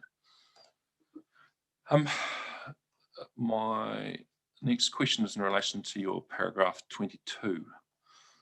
When you talked about biodiversity offsetting, should be focused on addressing significant residual effects. I think rather than all effects, so it's significant. And I just wondered whether Trustpower has made any submissions on or is involved in the existence of Indigenous biodiversity chapter, because I note that their policy 8 and schedule 5, which cover biodiversity offsets, don't appear to be limited to significant. So I'm just, is that something that you'll come back to the panel on those chapters as well on that matter? Yes, and Trustpower's been involved in the first draft of the Indigenous biodiversity NPS as well, and that's a position that they've held through discussions on that document too. Okay, thank you.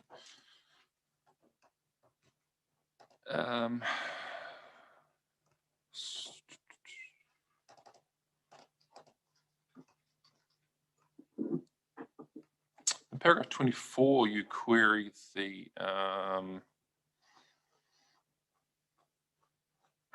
just clarifying this comment here.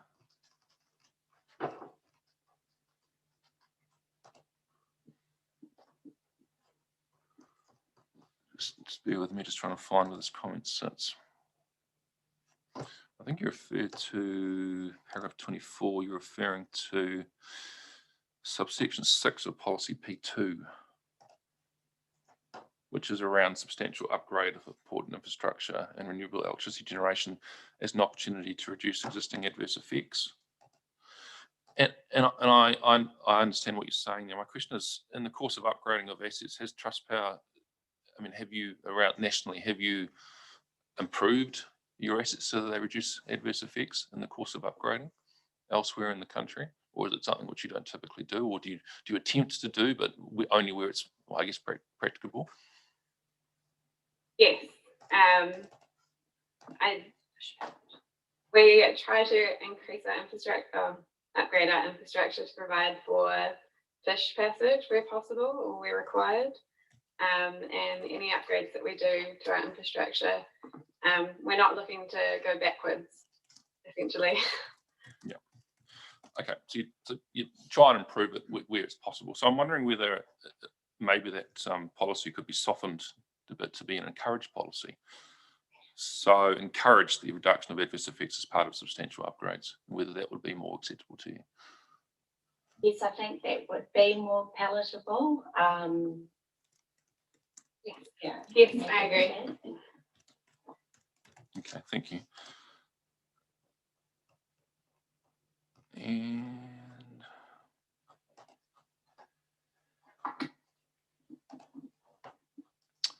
so this is just a clarification query. It's my last question. I'm just interested in, it's set out in paragraph 29. And I guess I'm interested in, I've just had a quick look at the zone map. So it's a reference to the noise matter. And Roman numeral 3 talks about a setback distance of 250 meters from rural zone. And then your addition to the noise reference for rule requirements REQ 10 is excluding activities within 250 metres of the settlement zone. So it's mostly the settlement zone that you're concerned about because that is what adjacent to your infrastructure assets. Yes, that's correct. And you're not concerned about the rural as such. No, just the settlement zone. And that settlement was established back in the day to build and operate the infrastructure, and that's why it's there in that location. And so I think to then it'd be a classic reverse sensitivity issue of which came first and how to deal with that. So again, just because I'm not familiar with the site, are there any, how close are the sensitive activities in the general rural zone in the vicinity of infrastructure? I've looked at the map, it doesn't look like there's much around. Oh, not in the general rural zone, but there is in the settlement zone. Sure, so I'm just wondering whether that Roman numeral clause 3 is even effective, but because it doesn't look like there's much around anyway.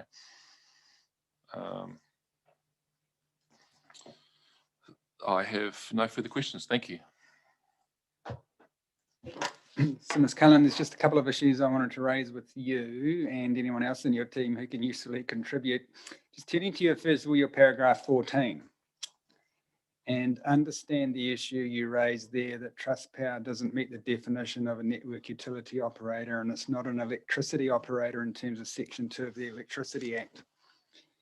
When I look at the Electricity Act and Section 2 of that Act, right underneath the definition of electricity distributor, it has electricity generator. And that means any person who owns or operates a generator connected to a distribution or transmission line, which would be Trustpower. So my question is, would a solution to the problem you've brought to our attention be to amend the definition of important infrastructure in the plan, particularly clause D, so that refers not only to electricity operators as defined by the Electricity Act, but also to electricity generators as defined by the Electricity Act.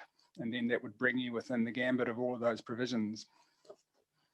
I'm not sure that would necessarily help for the provisions that refer solely to network utilities, though. So it would for the provisions where it's talking about important infrastructure, but if it's talking about network utilities, then it's that still fall outside of that definition.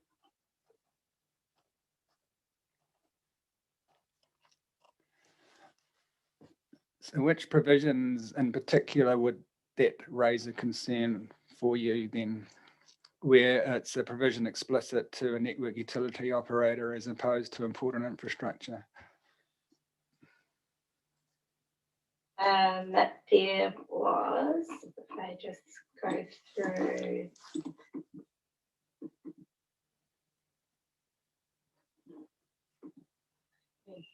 There. So there was, oh, I didn't actually write them down in there. Sorry, I'll just go through and bring those up for you one by one so that we don't miss any of them. The first one. So rather than doing that off the hoof now, why don't you take your time after this and go through and list the provisions that refer to network utility operators, but not to important infrastructure, and then that can be provided to us in writing rather than trying to do it now. Okay, I can do that, certainly. And for the reporting officers, if you could please consider the suggestion that I made there of adding in to the definition of important infrastructure, the electricity generator as defined in Section 2 of the Electricity Act 1992. I'm just wondering too, if there's the possibility to amend the network utilities definition, and whether we could add the renewable energy generators into that definition as a possibility as well. Just off the top of my head, I'm not sure if that's an RMA definition or not, network utility operators. We couldn't go messing around with that. All right, but if you could come back to us and reply as well on that issue, that would be good. My next question relates to your paragraph 19, that's a request to use the word manage instead of minimise. And I've said to other submitters in these proceedings that in my mind, the word manage is sort of meaningless. As a decision maker that's done hundreds of resource consent hearings, I know that I need to manage applications that are brought before me, but it doesn't provide any direction in terms of the outcome to be achieved. Whereas minimise does. It gives a clear objective for a decision maker to aim towards, whereas manage is like a process. That's what we do. It's meaningless in terms of a direction. Do you have any response to that?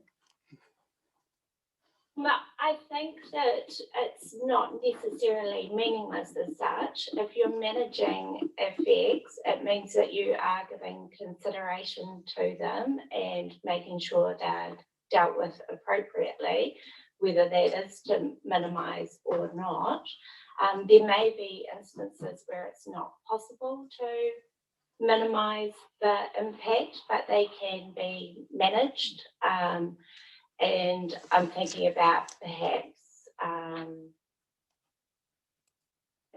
trying to think of an example where perhaps noise might be an example where you can't necessarily minimise it, but you can certainly manage it so that it's not increased.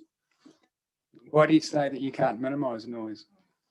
Well, I'm talking about for the existing infrastructure. So you might be able to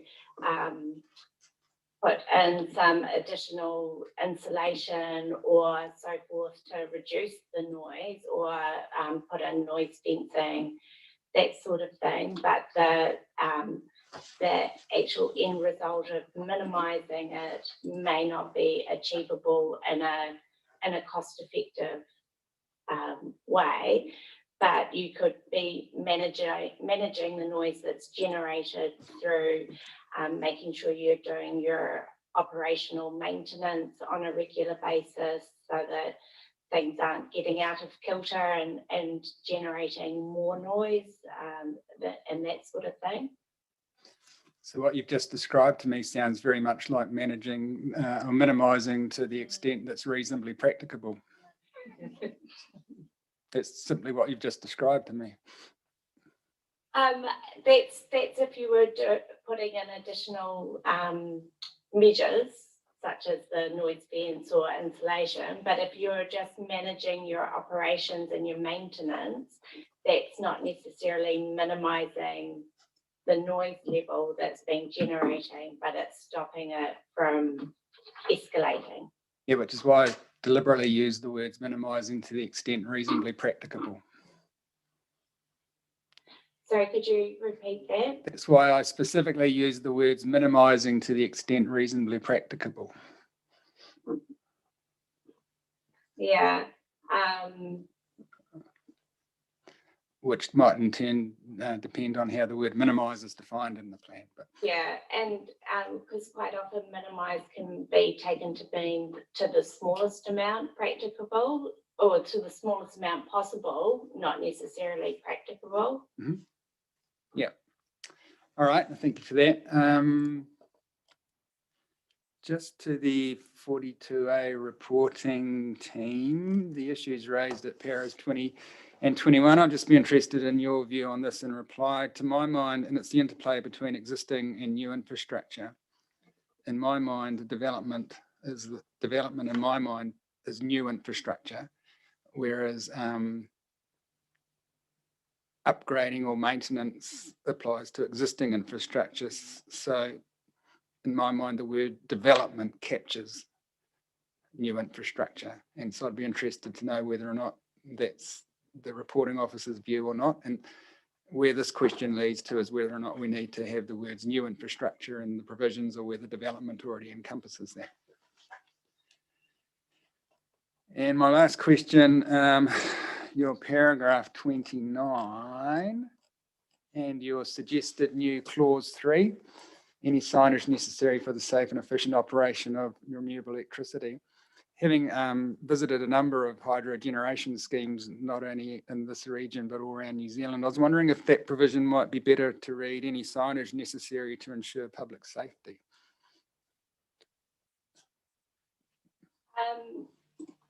Yes, I think there's almost two arms of that, and definitely public safety is quite important, particularly around intakes and so on for these schemes. And being able to exclude people from areas enables that safe and efficient operation. So yeah, I agree with you that it is driven around the public safety component.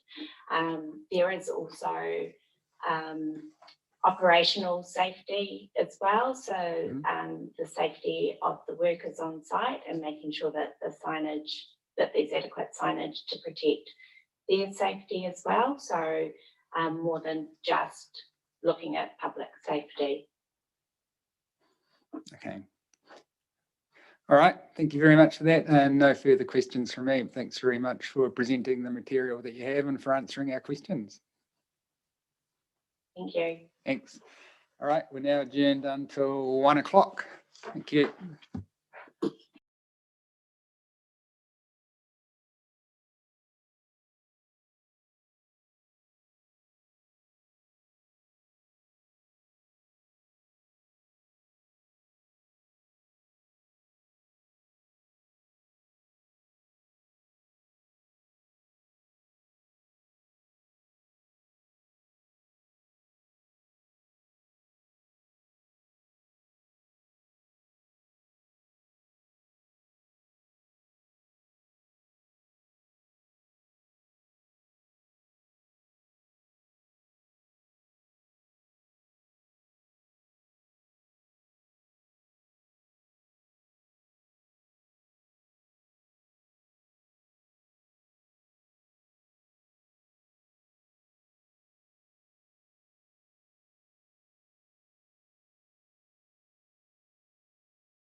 Well, good afternoon. I think it's close enough to 1 o'clock that we can get the hearing underway. We resume the hearing of submissions on the energy and infrastructure chapter of the proposed district plan. And at this stage, we're hearing from Orion, New Zealand. Good afternoon and welcome. We've developed, or the council officers informed us that you don't need to wear your mask if you're talking into the microphone because it makes it a bit muffled and hard to hear.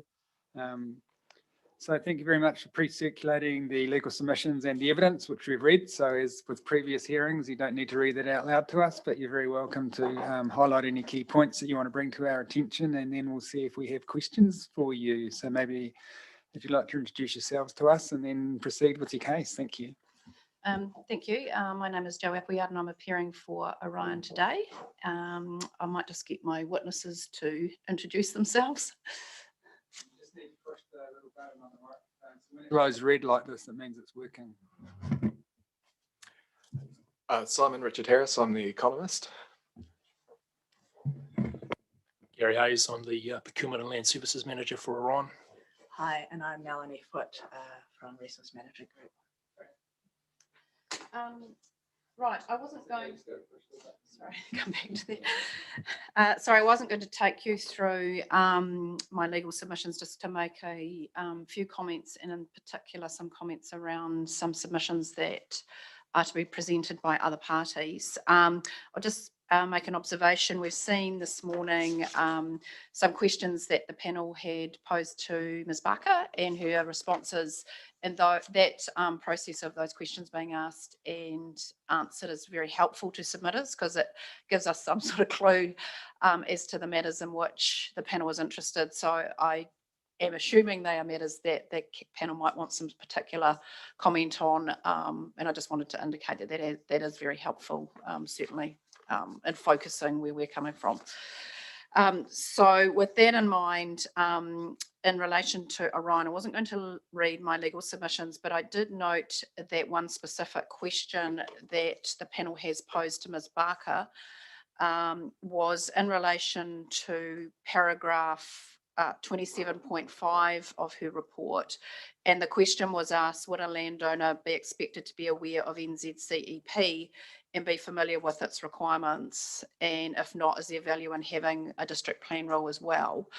And as I understand her answer, she indicates that in her view, NZCEP is readily available, relatively straightforward and understood, and that most landowners and professionals would be aware of it. So that was a particular matter that I did want to comment on. Firstly, Orion's relief is not a straight duplication of the code. We say it is complementary and seeks to provide some transparency and increase understanding. In relation to the specific question the panel asked about, would landowners be expected to be aware of it? The witnesses will comment on this, but certainly my understanding is from appearing for Orion at the Christchurch plan hearings, but not only Orion, Main Power at the Haranui plan hearings, is that the code is not well understood, particularly by farmers. And the statement that it's straightforward to read and understand, I do struggle with because I struggle with it myself, actually. Every time I pick it up, it does take quite a while to get your head around it. So it's not only farmers and landowners. We find that council officers as well don't particularly understand it. So we see the benefit, and yes, it is duplication, but it is also some transparency and assistance, we think, to landowners to have the provisions simplified and included in the plan as well. There also seems to be some sentiment among some submitters that Orion is trying to establish new significant electricity distribution lines by stealth, by suddenly, for example, upgrading a 33 kV line to a 66 kV line. We will explain why that scenario is unlikely, but just wanted to clarify that the relief sought applies to those significant electricity distribution lines that we have identified and are shown on the map. So any new lines built in future would have to go through a whole plan change process to be included. So just wanted to make that clear. So we couldn't go and build a new 33 line or 66 kV line and then suddenly say, oh, because it is at that KV, these provisions apply. So that is why the lines are specifically defined on the map, and significant electricity distribution lines are defined effectively by reference to that map. I have from the website become aware of some legal submissions that have been lodged by Kāinga Ora. I've just checked with the council officer, and I don't know whether they're actually appearing, but I will comment on those legal submissions having read them. Council for Kāinga Ora has discussed specifically the relief sought by Orion, and has made some submissions about whether Orion's relief gives effect to the NPS on electricity transmission. Just want to make it clear that that NPS is not applicable to Orion. It doesn't have transmission assets. It has an electricity distribution network. So the NPS is not relevant to Orion. What Orion's relief relies on is that we say it gives effect to the RPS, and that's discussed at length in Ms. Foot's evidence. And Orion maintains the position that specific reference to avoidance of adverse effects on the electricity distribution network is appropriate. Council for Kāinga Ora does discuss the RPS, but they discuss policies which are specific to the electricity transmission network, and not the policies that we rely on, which is 6354 and 5. Kāinga Ora also suggests that the policy wording sought by Orion should be changed that only mentions reverse sensitivity. We say that's not appropriate, as the corridor protection provisions that Orion seeks are really about dealing with health and safety issues and impacts on the safe and effective supply of electricity, rather than being about reverse sensitivity, which has always been generally understood to be about those land uses which seek to constrain a pre-existing nuisance generating activity, which is usually noise, air quality or odour, which leads to complaint, which leads to constraint, rather than being about things that are incompatible, for example, because there's a health and safety issue. So we say that reverse sensitivity and incompatible activities are two different things. Kāinga Ora suggests that Orion should seek a designation to protect its lines rather than seeking corridor protection plan rules, but does not explain why designation would be more appropriate than the rules that have been proposed. We say Orion's draft provisions are clear for plan users. They are setting out where plan users would be looking rather than in a designation chapter. We're not sure of the utility in suggesting that the panel abandon consideration of rules at this stage and require Orion to seek protections via designation requirement, which could in some cases be potentially more draconian on a landowner than the rules that are proposed. So that's the general comments. Unless there's any specific questions, I was going to pass over to my witnesses. I'll just see if we do have questions for you, and we couldn't make you get a designation anyway, even if we wanted to. No, yeah. That's right. Yeah. So, and just to make it for the record that Nicole won't be participating in questioning or deliberating on Orion's submission, given that the council is a 10% shareholder in the utility. So I think we made that clear at earlier hearing, but I just wanted to repeat it for the record today. But have you had any questions arising from the legal submissions? Andrew? No questions, but thank you for providing us with that additional information in response to this other matters. Thank you. And no questions for me arising from the legal submissions either. Thank you. Thank you. Now, I was going to get Mr. Hayes first, and then Mr. Harrison, then Ms. Foot. So, Gary, I think you've got a summary, and hopefully you should have the 3 summaries already in front of you in hard copy. I think they were handed out. Yes.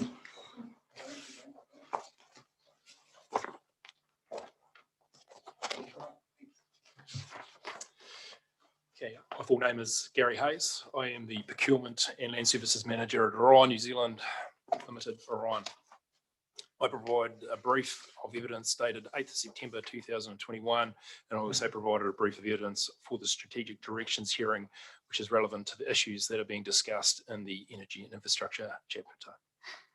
The summary gives an overview of my evidence and responds to some of the issues raised in evidence filed by other submitters. Electricity network equipment, operation, maintenance, repair, development and upgrading. Orion job is to ensure the electricity network is resilient, reliable and fit for purpose, both at the date of installation and well into the future. Asset location decisions are carefully balanced matters like natural hazards, that be weather, flooding, seismic, coastal or climate change related, and sensitive receiving environments such as beside schools or play centres, for example, against functional and operational network needs. Orion is legally obliged to provide customers with an electricity connection, and so our work is dictated by customer demands or needs. Orion's network includes over 11,500 kilometres of overhead lines and underground cables, 50 zone substations, 396 steel sub-transmission towers, 90,000 power poles and 11,700 distribution substations. Our work frequently involves installing, maintaining, repairing and upgrading our lines, towers, poles and cables, as well as maintaining and upgrading equipment such as transformers at ground level or on poles, substations, both large and small, kiosks and distribution cabinets. We also have a large range of buildings, facilities and groundworks program. I provided an explanation and pictures of the various types of equipment that we use in my evidence, as well as an explanation of where that equipment is usually located. I've also explained the type of temporary activities that we are involved with, maintenance, repair and upgrading work and our use of generators. I'm happy to explain any of those components of Orion's network in more detail if the panel has any questions. Orion has to comply with a lot of regulatory requirements outside of the RMA when it develops, maintains, operates, repairs and upgrades its network, as I explained in my evidence. A permissive approach to this work in the district plan does not mean that Orion is free to install equipment carte blanche. On the contrary, in the vast majority of cases, a consent obligation or compliance with a rule requirement would more simply create an ineffective administrative burden on top. There's a lot of future planning and gradual upgrading and development work carried out by Orion to ensure that the electricity network can meet customers' needs and continue to support the growth and prosperity of the district. Many network assets have lifespans of 40 to 50 years, and some assets have lead times of over 1 year to manufacture and or import. The construction of additional network capacity can take many years to implement. Long-term planning and strategy is therefore essential. Orion works with landowners when our over-boundary network activities are occurring. We communicate with communities when upgrades are occurring in their area. I note that some submitters have expressed a concern that Orion would increase the voltage of a line as part of a maintenance or repair. For example, given in Mrs. Wife's evidence for Horticulture New Zealand, was the potential of upgrading a 33 kV line to, 33,000 volt line to a 110,000 volt line. I would like to confirm that Orion does not increase the voltage of its lines as part of maintenance and repair works. The scenario suggested by Mrs. Wolf will not occur. Orion does not operate a 110,000 volt network, and Orion has no plans to do so. Corridor protection. The corridor protection rules that Orion seeks will apply to existing sub-transmission lines, the 33,000 and 66,000 volt lines, which are the backbone of the network.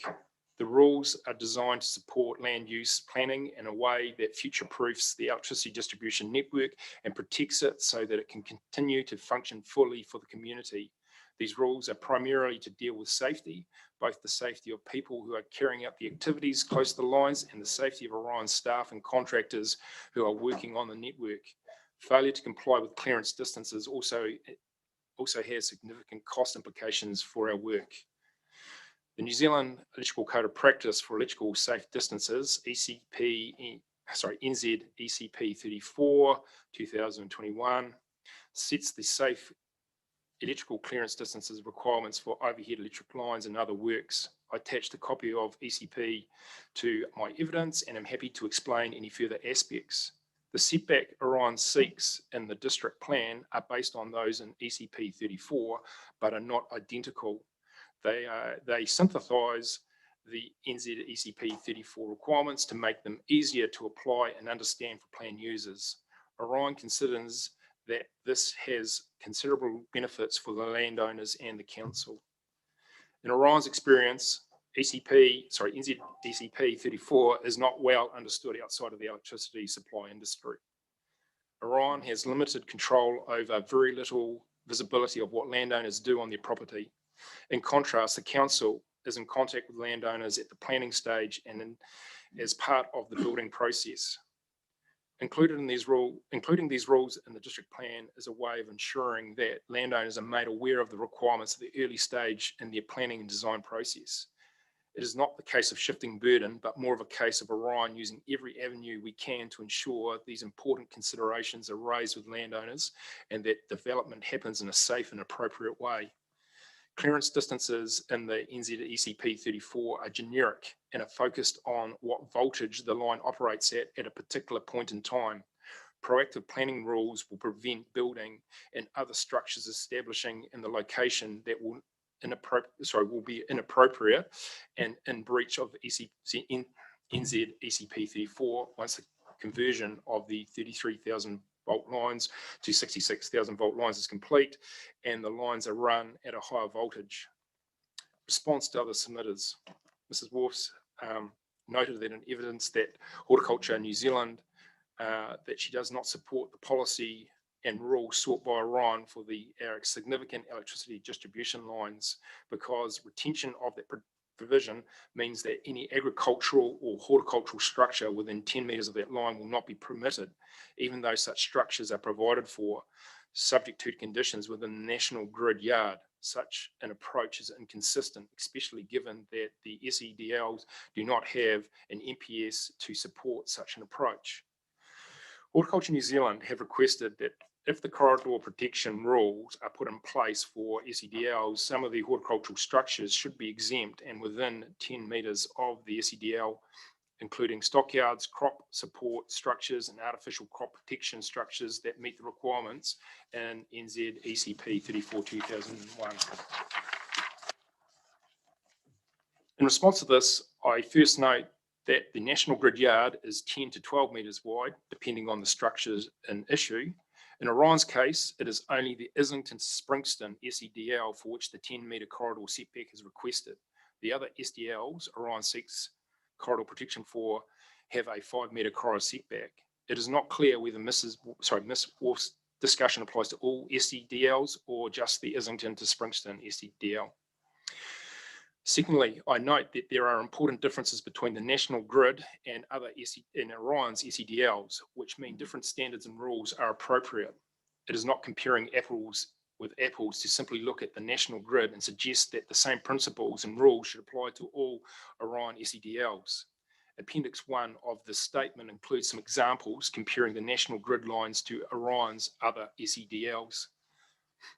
Orion's other SEDLs are generally pole-based and with smaller spans, whereas national grid conductors are generally located on far taller towers or poles with far longer spans.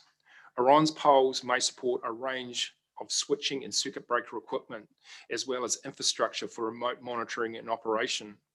Orion requires access to these assets for operation and maintenance purposes, generally via elevated work platforms, i.e. Bucket trucks or crane trucks. It's a HIAB for those people, or ladders. Structures close to conductors and supporting structures are generally incompatible with these requirements. In contrast, the national grid operator has the ability and the competency to access towers via helicopter and using trolleys strung underneath conductors during their maintenance work. It is also my understanding that national grid generally has very few moving parts outside of substations. Thus, accessing the towers is generally not a requirement for operational purposes. Orion accepts it may be appropriate that the national grid yard type rules apply to horticulture structure rules in relation to the Islington Springston SEDL. And it is this SEDL, as this SEDL is a tower-based circuit and was formerly part of the national grid before Orion assumed ownership of it some 5 years ago. That said, Orion requires more detail as to the horticultural structures and issue before we can fully respond, particularly on height and conductivity. I would also wish to address the submission by Ms. Wolf regarding EI-11, where Horticulture New Zealand seeks that the upgrading of networks utilities does not increase the voltage above that of its original design, or that where greater separation distance are required by NZ ECP 34/2021. This shall be the responsibility of the operator. I understand this submission is sought because of a concern that increased clearance distances associated with higher voltages network may have an impact on buildings and structures and the adjacent land. In my view, the change requested is unnecessary and has no practical benefit, as Orion already engages with the landowners when upgrading networks that run over private property. Network assets are network assets are enabled either by legislation or via property rights and agreements that are negotiated with landowners. Vegetation encroachment and clearance is generally a far greater issue. Orion works with landowners in both respects, and none of this works occurs by stealth. Orion does not compromise on safety. We would not build an upgraded network that had been compromised, that had compromised electricity clearances, and then seek that the pre-existing buildings and structures are modified around the new network. Both of the above are network fundamentals and are already covered off by the electricity framework in New Zealand. In my view, it is helpful to remember that upgrades increase the voltage of lines running over private property are frequently carried out at the request of the landowner, as increasing voltage might enable on-farm development. Thank you very much. See if we have questions for you, Andrew.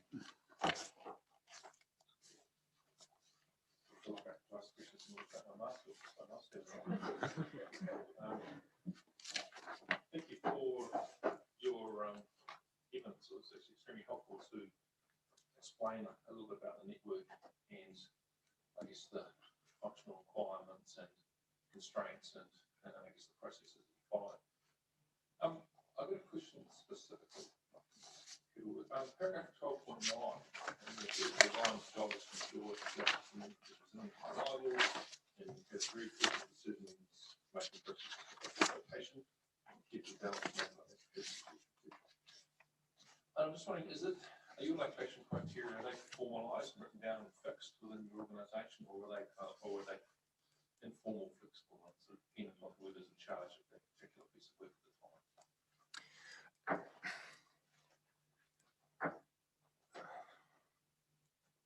We have standard designs for all of our overhead network, and they are issued and published. So they're authorised and published, and that's generally what we work to. I'd put it to you that there is a degree of site-specific things that need to be taken into account. Having a generic statement doesn't always fit every sort of policy, but generally we would fit within our standard designs. And if we had to deviate from that, we'd probably get an independent engineer to review that sort of thing. So there would be scrutiny of that. So it's not just somebody making an arbitrary decision. Sure. I guess looking at that point, you're suggesting basically we know what we're doing. We're already thinking about these things. We're considering a sensitive receiving environment, and you can, which I guess trust us. You don't need to worry about it. We've got it covered. And I was just exploring, is that specific on whoever's making the decision, or is it driven by some sort of functional or formal policy that provides, I guess, the community and the council with some certainty that actually, yes, there is some consistency in that decision making. It's not just up to each pit crew that happens to be on site at the time. No, so I can say that we definitely have a number of policies and also procedures that work us through a design process. It's not something that we just make up every single time, sort of thing. That work us through, and definitely consideration of environmental issues is high on the approach right at the very conceptual stage. Okay, thank you. Paragraph 30. You've said it's simply not possible to meet nighttime noise limits due to generator equipment which Orion must use. And you said only in limited occasions would generators operate for this length of time. So I'm just interested, how often and for how long would generators in those unusual circumstances actually operate for? I mean, is it So it's not 2 days, it's not 48 hours. Is it 3 days, 4 days, 5 days, 2 weeks, a month? What sort of, just so I can get a bit of understanding and context here. So generally we would look to go, so in the majority of people's agreements, well, with our agreements with the retailers, so Orion doesn't have agreements with with end users. We have agreements with the retailers. With our agreements with them, we're allowed up to 8 hours on an annual basis to have an outage. Now, obviously, sometimes things take longer than that, and we negotiate that through, but it's a given that we have 8 hours. So the majority of our outages fit within an 8 hour. So we can have one 8-hour annual outage, or we can have 2 4-hour outages. So the greater majority of our work, I'd suggest 99% of the time, would fit into those constraints. There are certain times where those might go longer, and there's definitely certain times where the customers that we're, so not our customers, but the end user, potentially if it's a business, that definitely happens where they go, actually, we want that outage to occur either on a weekend or outside of business hours. And generally we're obliging of that where we can, sort of thing. So sometimes, yes, the duration is extends, and it would be rare, but it does happen where we go, longer than a couple of days. It'd be a very complex outage, and generally those outages are not always Orion's issue. It's actually the customer, and the customer in this case might be Transpower. Say, for example, if they're doing some work up at their grid exit points, such as Castle Hill or Arthur's Pass, we might have to supply the local community there because there's no other way of feeding them, sort of thing, and generator is brought in for that. It is pretty rare, and generally we don't like doing it any longer than that, because it obviously becomes an issue of maintaining the fuel and all that sort of things. Sure. So I guess I'm interested in exploring that. So listening or reading your evidence there and hearing what you say there, whether there is an opportunity to simply not apply the noise rules, but to only have them applying after a more extended period of time, 5 days, for instance, and whether that actually is more acceptable to you. Because I guess we're probably potentially, if you're the person living next to it in a sensitive environment, you're more interested in it going on day after day after day after day, rather than not having it comply with the rules at all. So definitely open to explore that. I just put it to you that, as we sort of stated, that our experience is that most people are probably more concerned about having power available to them than the noise that's inside it. And look, when we're doing extended outages, so for ones that are longer than the normal 4 to 8 hours, we're definitely publicising that months ahead. This is big stuff that we consult with the community on, and also just so we understand is that we don't generally put a generator in one area that's servicing another area. If you sort of mean, it's embedded within that network. And so the people that are impacted are the people that probably bear the brunt of that noise. Yeah. Thank you. So that's my next question. So it's not a situation where a generator goes in and it services that side of the street, but not that side. No. Okay. No. Thank you.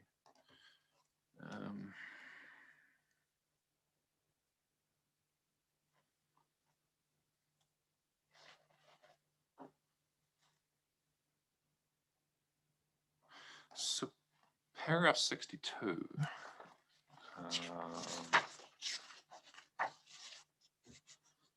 You said where landowners and developers are aware of clearance considerations, then they reach out to Orion and work closely with them to ensure compliance is addressed.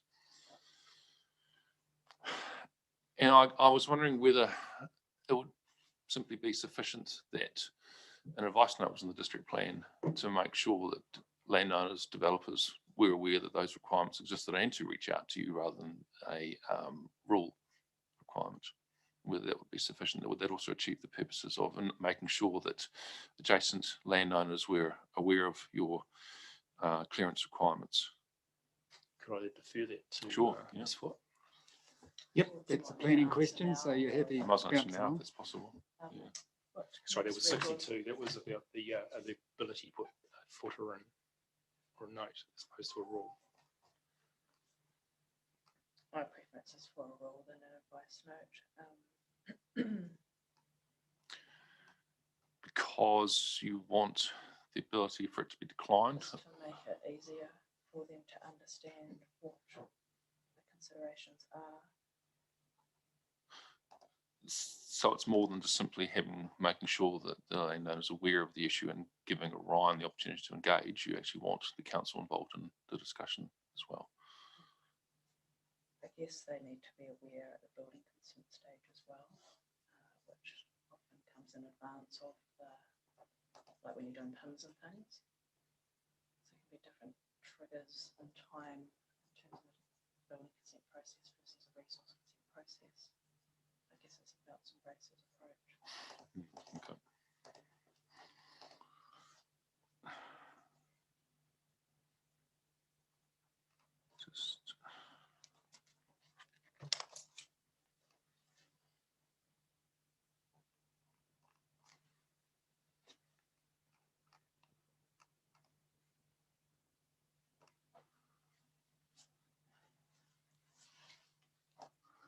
Okay, that's it. Thank you.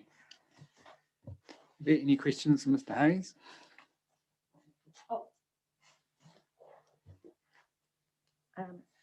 I'd also like to be able to thank you for your evidence. I found it, I think it's important to say that we think we know a lot about, because it's out there all the time, but in actual fact, we don't. And that's one lesson I really learned from your evidence. So I just want to be able to say thank you for that. And I did have questions on the generator, but I'm fine after. Kia ora and thank you. Mr. Hayes, no further questions from me, but I'll echo the sentiments of my colleagues. Your evidence was very helpful and the picture paints 1,000 words. So thanks very much for all of the illustrations that you included within your evidence. It's very helpful. And also for including NZECP 34. It saves me having to look it up and download it. So thank you very much for that. Thank you. Right. Mr. Harris.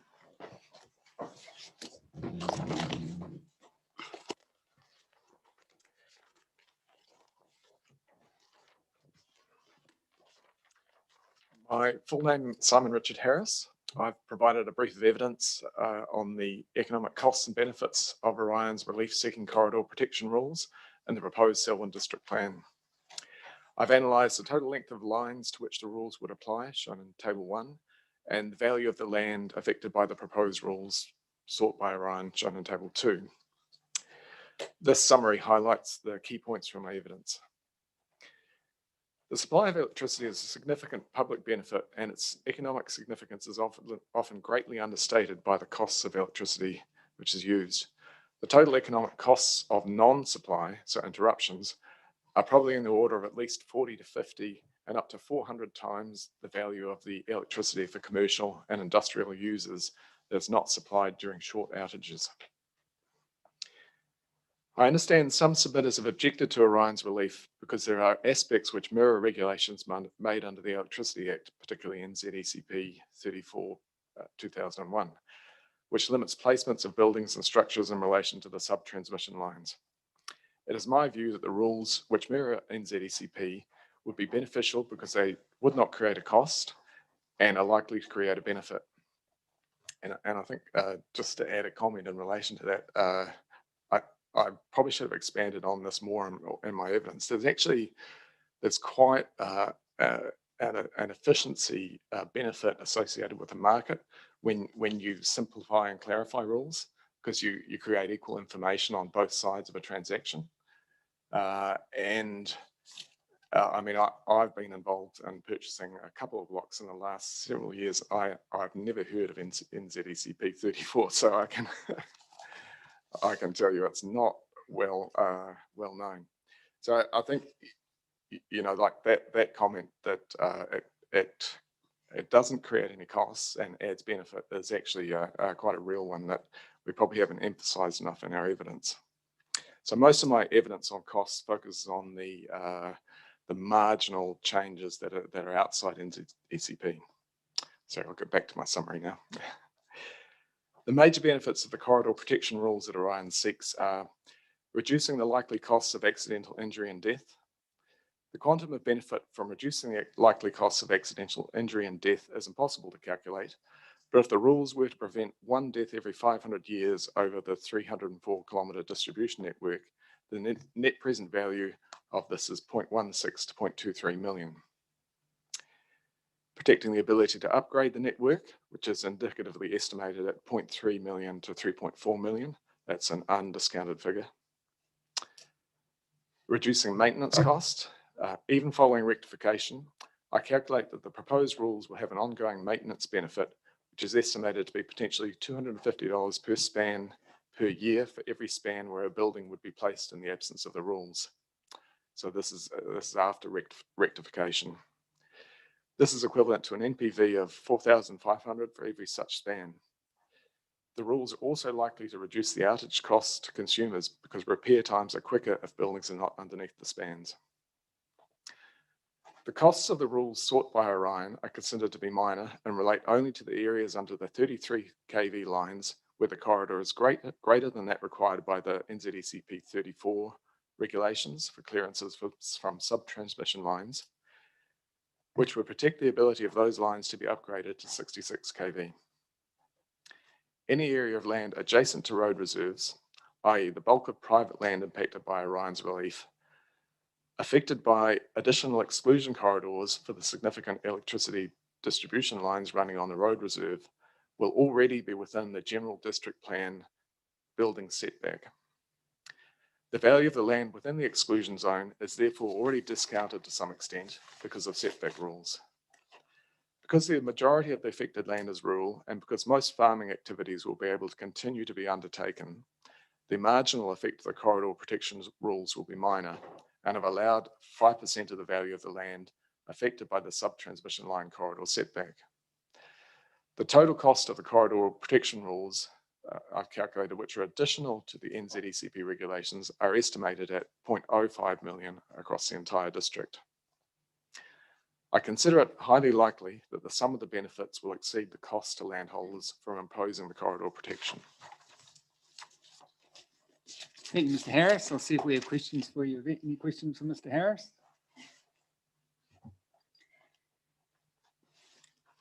Thank you, Mr. Harris. One of the things was going through the evidence, as I say, I did a bit of a steep learning curve, and times change, and they change rapidly. And, you know, from the last bit of evidence that we've just heard as well, you know, the different equipment and what have you. I'm just wondering from an economic point of view that being able to take the economics in terms of the development with the future, knowing how long the plans are in place for. And I'm just wondering, are there the effects, what are your views in terms of the economic long term for Orion, knowing that there's so much more development that could be happening within the future, and how that sits within the relief that that Orion is seeking? Yeah. I mean, I think it's very difficult to kind of crystal ball what's going to happen. And I think, I mean, you know, there's things on both sides of the equations, I guess, which, you know, there could be massive new innovations that we were preventing by having this slightly larger corridor network, but it seems kind of unlikely. But on the other hand, we know almost certainly that, you know, New Zealand's growth trajectory is going up in terms of population, in terms of development of the land, particularly in this district. So it would seem like, well, it seems to me a really good idea to kind of maintain the option value of being able to upgrade those networks relatively easily. And given that it's a really minor cost for maintaining that option, it seems like a good idea to me. Yep. Does that answer your question? Is that I was just mainly thinking in terms of like development that is, we're going, you know, looking at, you know, ongoing development that we could be going across the other chapters and what have you. And yeah, I'm just thinking about the economics across from those, but no, that'd be fine. Thank you. Yeah, I think it's likely that, there will be development occurring and it will be affected by this corridor protection provision, but, I doubt that it will prevent any development occurring. But on the other hand, as I say, this is also associated with greater demand for electricity. So, you are maintaining something that is going to be beneficial for future communities. Can I just add something? Sure. Sorry, just with regards to development, and at the moment, and I'm going to say at the moment, it is actually very, very real. With regards to development and that sort of thing, we're actually getting a number of inquiries about installing of solar panels at a distribution level. So not on a house or something like that, but large scale, up to I think 100 megawatts across maybe about 4 different sites. And so everyone looks at the electricity distribution and saying, okay, hey, we've got generators and the electricity is going to end user this way, but this capacity also enables electricity to flow the other way. So therefore, from generators, and that is embedded in our network, able to go out to other people, sort of thing, eh?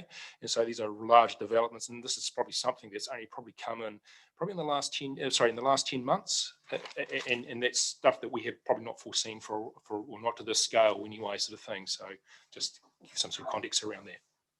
Totally, and in terms of like climate change and what have you, the amount of growth that could be occurring, and is that being taken into consideration from an economic point of view, with changes that, with the relief you're seeking within the plan. Thank you. Andrew?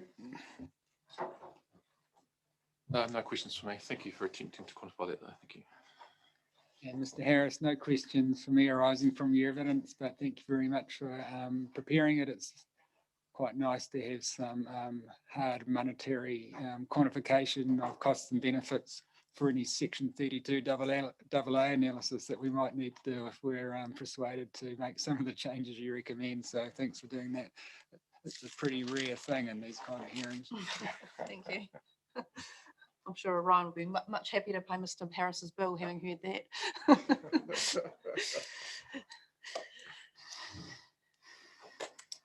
Mel. Good afternoon. And so I just think you need to flick your microphone on there. Sorry. That's apologies. Good afternoon. My name is Melanie Foote. I'm a senior consultant planner at Resource Management Group. I've provided a brief of evidence dated 8th of September, and also I've provided briefs of evidence for the strategic directions, and also for part 1 introduction and general provisions hearings, which are relevant to the issues that are being discussed in this chapter here today. This summary gives an overview of my evidence and responds to some issues raised in evidence filed by others. I'd just like to add to my summary that I've read the officer's response to questions from the panel dated 15th of September. Firstly, I just picked up an error in my evidence at paragraph 57 in relation to EI03. I didn't include the recommended amendment, deleting the word other and replacing with incompatible as proposed by Ms. Barker, and I've corrected this here for you. I'd first like to touch on emergency works and the definition of maintenance repair, where we left off on Tuesday. We offered to come back to you on this. I've filed evidence on and appeared at that hearing on Tuesday. Following further consideration around seeking to have the term emergency works included in that definition, I now propose to delete reference to emergency works. I consider such works are adequately covered by section 330 of the RMA, and I've proposed amended wording to reflect that. I'm just going to be rude and interrupt you there. So Justine, can you pass that on to Jess, who's the reporting officer for that particular hearing? Thank you very much for addressing that issue that we raised back then on Tuesday. I'm not aware of any other consequential amendments in the amendments that we've sought around that. Proposed corridor protection provisions. As you know, Orion are seeking rules in the plan to protect their existing sub-transmissions lines, those being the lines that operate at kV. Protection is primarily sought to address safety issues, firstly in relation to people carrying out activities in close proximity to the SEDLs, but also secondly in relation to the safety of Orion staff actually working on those lines. My strong view is that corridor protection rules relating to activities, buildings, structures, which are currently proposed to be located within the EI chapter should be located in the relevant zone chapters. This is to ensure that they are accessible, recognisable, and reduce the likelihood of provisions being missed when development proposals are being considered. As such, I propose a number of zone chapter rule amendments based around this. Ms. Barker has recommended rejecting the submission point relating to plan structure and states that the structure of the EI chapter is dictated by the national planning standards. In Ms. Barker's view, the standards require that provisions relating to energy, infrastructure and transport that are not specific to special purpose zone chapters or sections must be located in one or more chapters under the energy, infrastructure and transport heading. I note that the standard goes on to say that this may include provisions relating to the management of reverse sensitivity effects between infrastructure and other activities. The National Planning Standards state that zone chapters must include cross-referencings to the relevant provisions under the energy, infrastructure and transport under Direction 6. In my view, the provisions relating to corridor protection for Orion's SEDLs do not fall easily into this framework as interpreted by Ms. Barker. I say this as while they relate to infrastructure, they restrict land use activities, subdivisions, and development that apply to specific zones. The detailed rules associated with avoiding land use activities within buffer corridors along SEDLs should not be located in the EI chapter. The corridor protection provisions control land use activities and are drafted and tailored for specific zones or topic-related rules, such as those relating to earthworks and subdivision. Further, from a plan usability perspective, it is my view it makes sense to include constraints on land use activities associated with SEDLs within the applicable zone chapters, where they will be clearly visible to landowners who may check a plan to determine what rules affect their property. In my view, this is no different to a building setback rule, which is typically found in a zone chapter rule. While I interpret the National Planning Standards as not being black and white directive, and that Orion's corridor protection rules may be located elsewhere in the plan, should the panel be minded to disagree with my view, then appropriate cross-referencing would be required. I consider this could be in one of two ways. Firstly, as outlined in my evidence, cross-referencing could be via hyperlinks with explanatory text within the zone chapters, and secondly, via inserting text into the notes of plan users within each relevant zone chapter. In my view, both of these alternative methods are inferior, and I'll explain why. With regard to inserting hyperlinks and accompanying explanatory text, I've given consideration as to where these could be appropriately located. I consider the most appropriate location would be to locate hyperlinks within every applicable rule within the zone chapters. However, I consider this creates an issue around the number of hyperlinks required and also ensuring they're correctly inserted in the right location. The second alternative I have considered since drafting my briefer evidence is to insert appropriate text in the notes of plan users section of each relevant zone chapter by inserting text specific to SEDLs and corridor protection provisions located in the EI chapter. In my view, this would be inferior as there is a high risk that plan users would not read these notes for plan users, and consequently they would not check the EI chapter corridor protection provisions. Further, I don't think there would be there would be no efficiency gains here. The conclusion I arrived at was at the status quo and the primary relief sought by Orion to insert the corridor protection provisions in the relevant zone chapters. And I think that's the most appropriate location for those provisions. Now I'd like just to respond to other submitters. I've reviewed the evidence of submitters and would like to make some specific comments around issues raised by Ms. Young-Ebert from Federated Farmers New Zealand and from Ms. Wolf from Horticulture New Zealand. The first comment I'd like to make is around rule EIR4, and this is in relation to structures. As you'll be aware, Orion is seeking that corridor protection rules are inserted to require structures to be set back 10 metres from the Islington to Springston line, SEDL, and 5 metres for all other lines. Ms. Wolf sought that this rule be deleted as she considered it was a duplication of NZECP 32.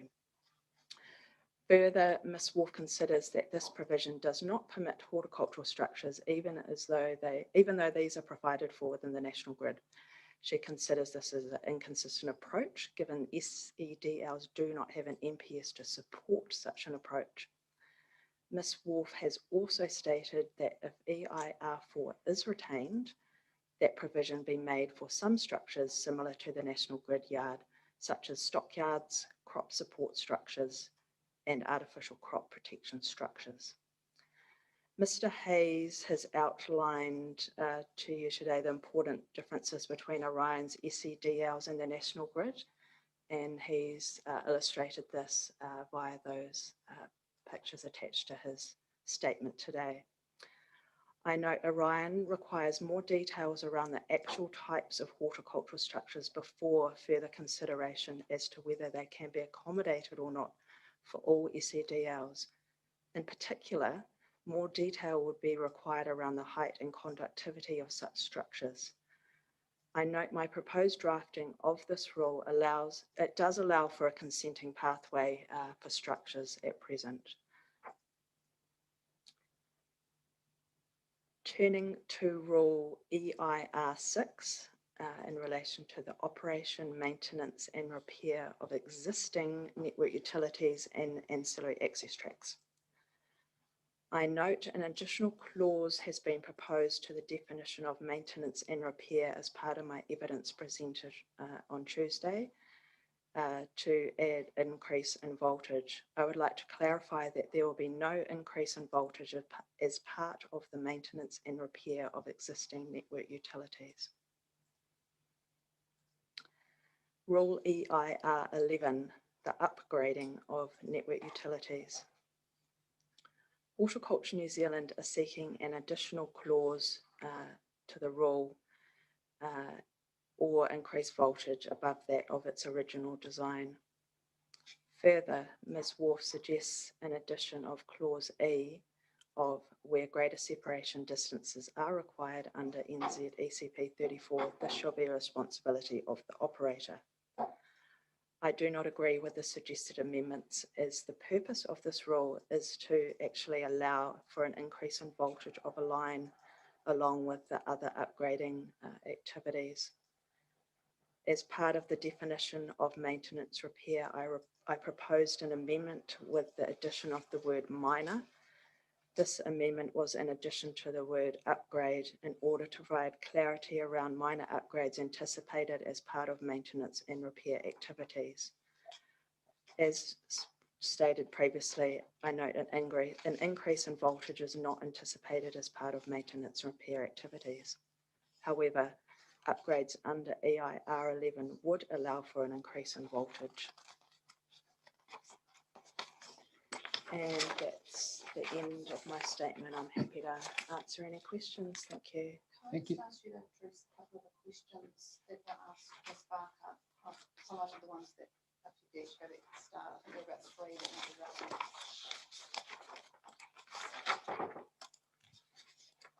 So I'm just going to quick sip of water if that's okay.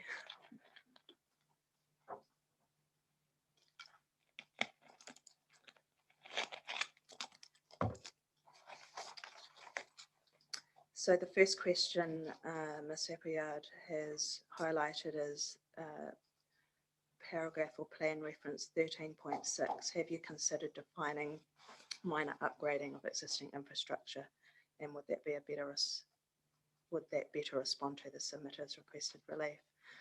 I consider a definition of minor upgrading would be a good idea. However, I haven't turned my mind to the actual drafting of that rule, but we'd be happy to come back to you with some suggested drafting around that. Yep, anything that you can do that would assist us is greatly welcome. So I thank just you for only that. had a read of this before just before the Not a hearing, criticism, so- it's just endorsing or providing the invitation to do so.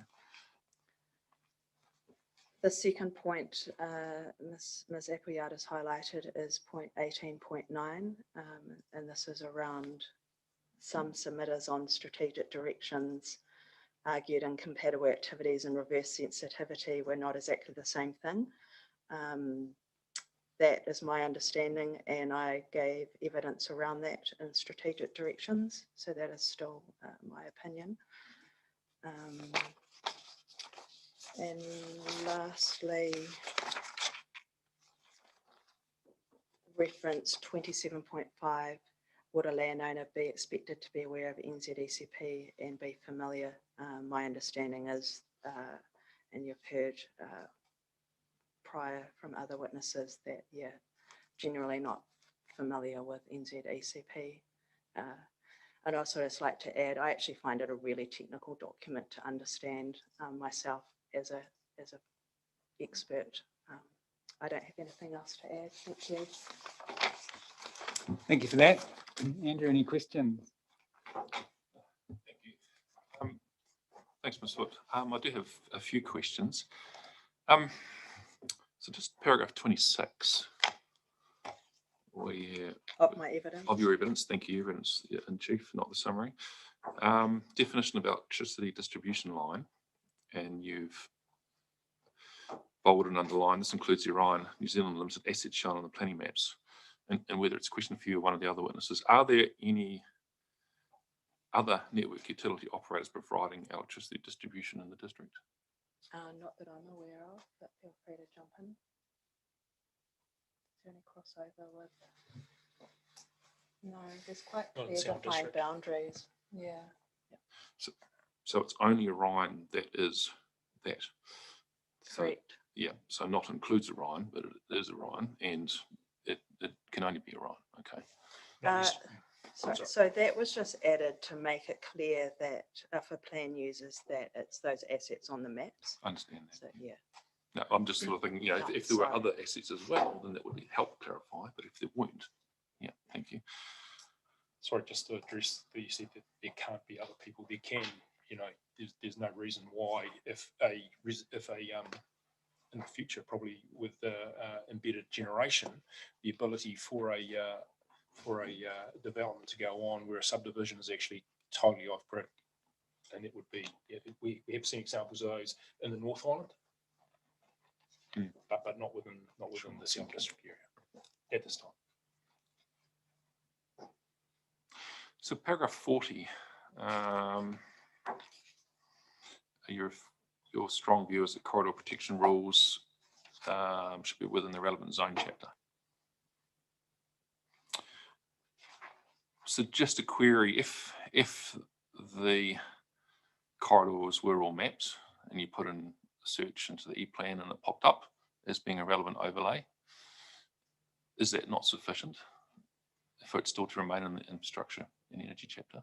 Because it pops up under its own search, under your property search? No, because you've got lay people who need a belts and braces approach to have a rule to complement the layer in the plan and to give effect to what you're illustrating on the plan. Okay. And it reflects the significance of the lines. To implement that through a rule is important. And I don't think it would be sufficient just to have it on the maps. Okay. I mean, I note that the relevant provisions of Christchurch District Plan are in the zone provisions. Correct. And it works well. Okay.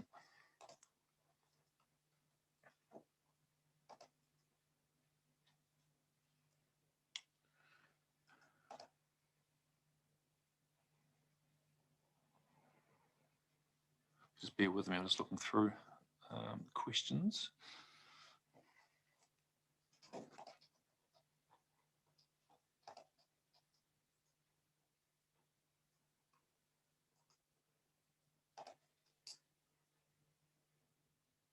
Yeah, paragraph 74, and again, whether it's yourself or one of the other witnesses, and it's just so I can help understand the clause. And in particular, it's the reference to the works undertaken by, clause B, the works undertaken by network utility are not for the reticulation or storage of water for irrigation purposes. And I'm just particularly interested why that's a particular concern for an electricity distribution network provider. Is it because it attracts birds, or water is particularly of an issue? Why? It's come up in other places as well, and I just don't know why it's such a particular concern. The storage of water for irrigation.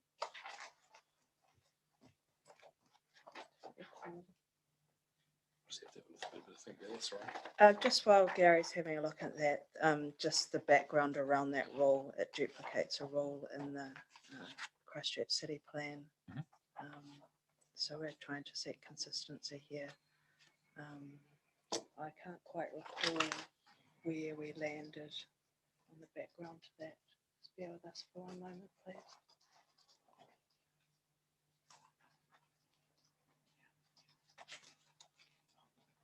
Perhaps it could be provided later, Mr. Chairman. We can't. I'm just interested. I just do not know why that's a relevant matter. That was why I'm just purely interested as to we'll come back to you as to on why that, that's of okay. significance for storage of water for irrigation purposes.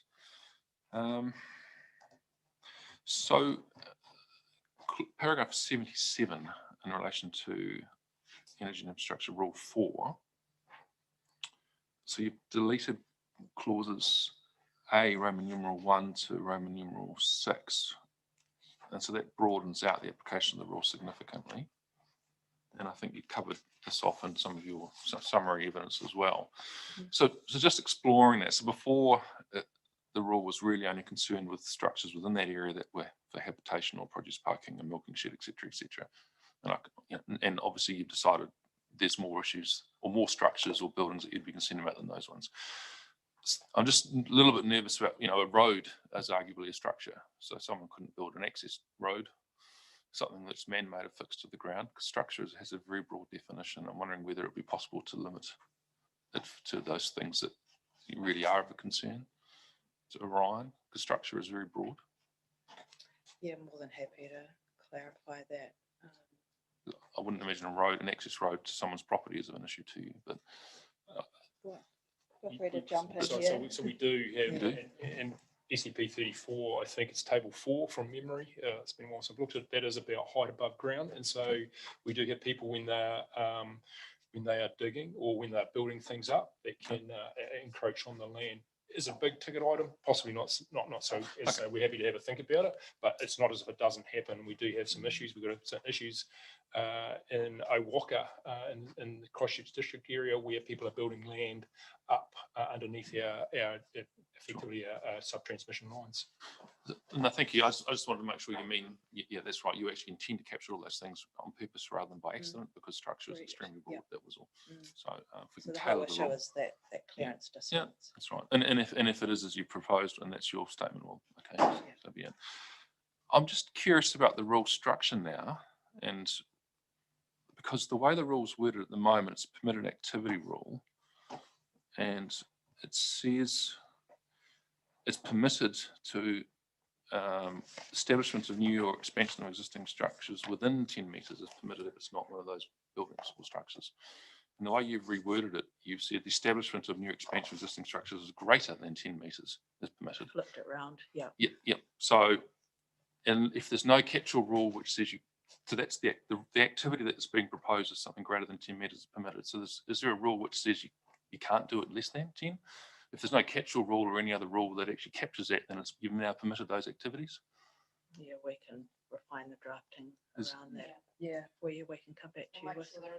Yeah, yeah. I think that's what you Yeah. meant to capture this, but I Thank think you for in picking that process, up. you've actually not captured them now. Sure, You've made, no, yeah. unless there's a correct. catch-all rule that says anything not already mentioned is already was discretionary or Yeah, something. thank you for Okay. that.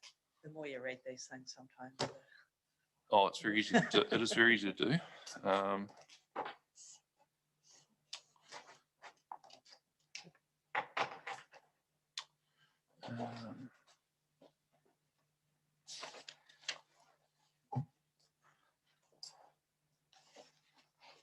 let's have a look.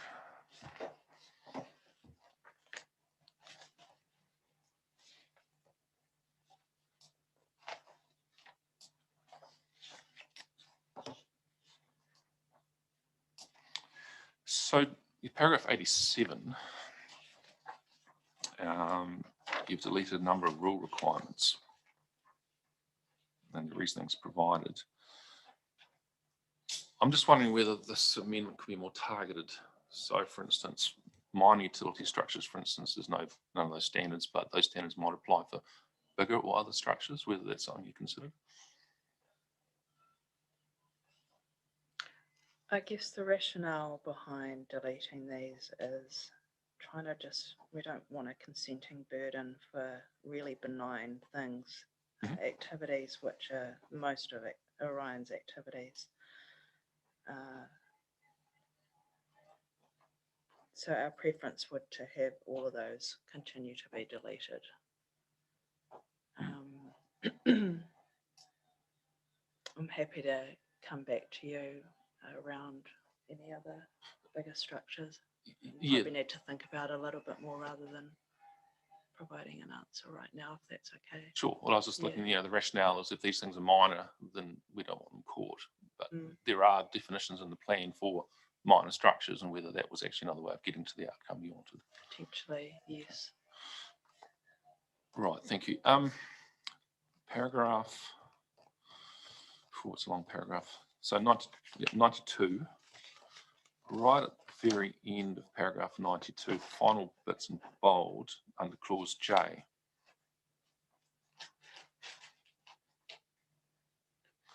I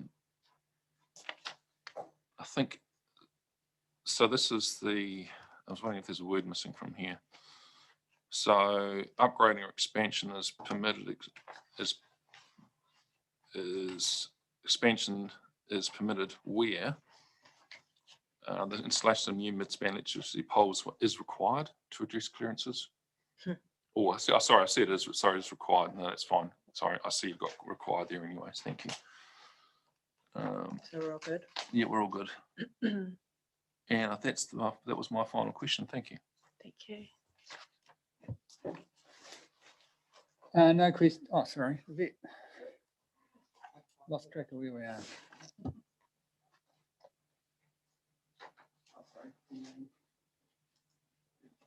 Sorry? Do you have any questions? No, I'm fine. Those questions have been covered for my friend. And no further questions from me either, but thank you very much for your evidence and for providing the precise wording that you're seeking both within the submission and also in your evidence. It's always helpful. And we certainly understand the need for a safe and secure distribution network. And so we look forward to hearing from the reporting team in reply how they now think about these issues, having sat through the hearing the same as we have. So thank you very much.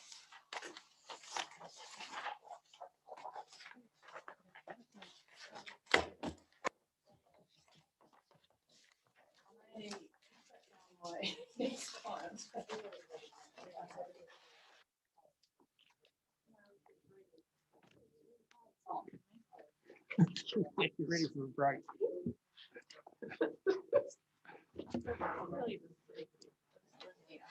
Just enjoy it. Sure. Oh, we've got a break now. Anyway. We've got a break. Yeah. Oh, that's great. Yep. So we're scheduled to break now until 2:25. So that's. Yeah. Yep. We've got some witnesses, I think, coming by the moment, so presumably somebody knows how to activate that.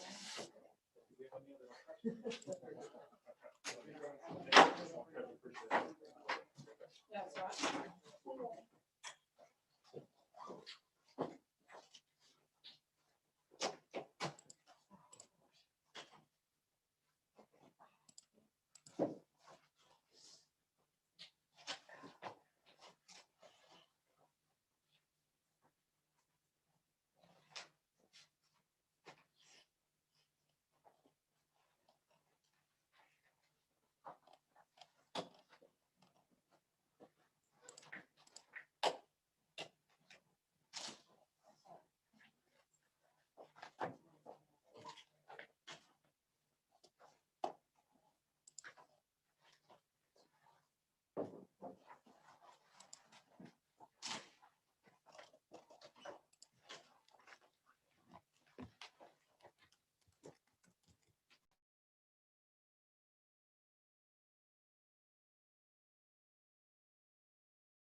Right, resume the hearing of submissions, and good afternoon. Welcome to Christchurch International Airport Limited. So if you want to introduce your team to us, and then we'll carry on from there.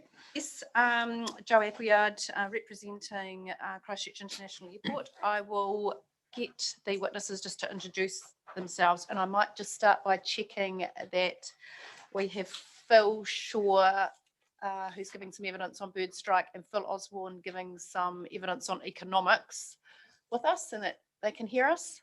Yep. Okay, yep. Which Phil is so Phil Osborne, you can hear us? Again, yes. Great. And Phil Shaw? Yeah, we can't see you, but that's fine. Sorry, yep. There we go. Oh, great, thank you. And Phil Shaw, you can hear us? I can. Great, Yes. thank you. And just Felicity and Lee, if you'd like to introduce yourselves. Felicity Blackmore, the Environment and Planning Manager for Christchurch Airport. Legal and quality expert for the airport. I've also got Ms Hill sitting down the end of the row, and I think she might have appeared on Tuesday. I just want to explain why she's here. The panel have helpfully sent some questions through for Mr Bonis. Yes. I'm not sure what his prognosis is. He's had his operation. There are some of the questions which I suspect may have come from Commissioner Willis that we might be able to assist you with today.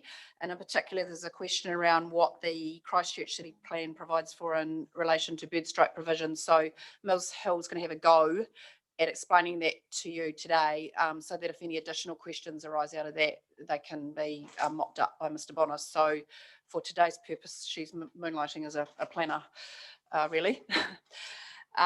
So I just thought that might be helpful to just get ahead of that rather than you just getting something in writing later that's a morass of provisions.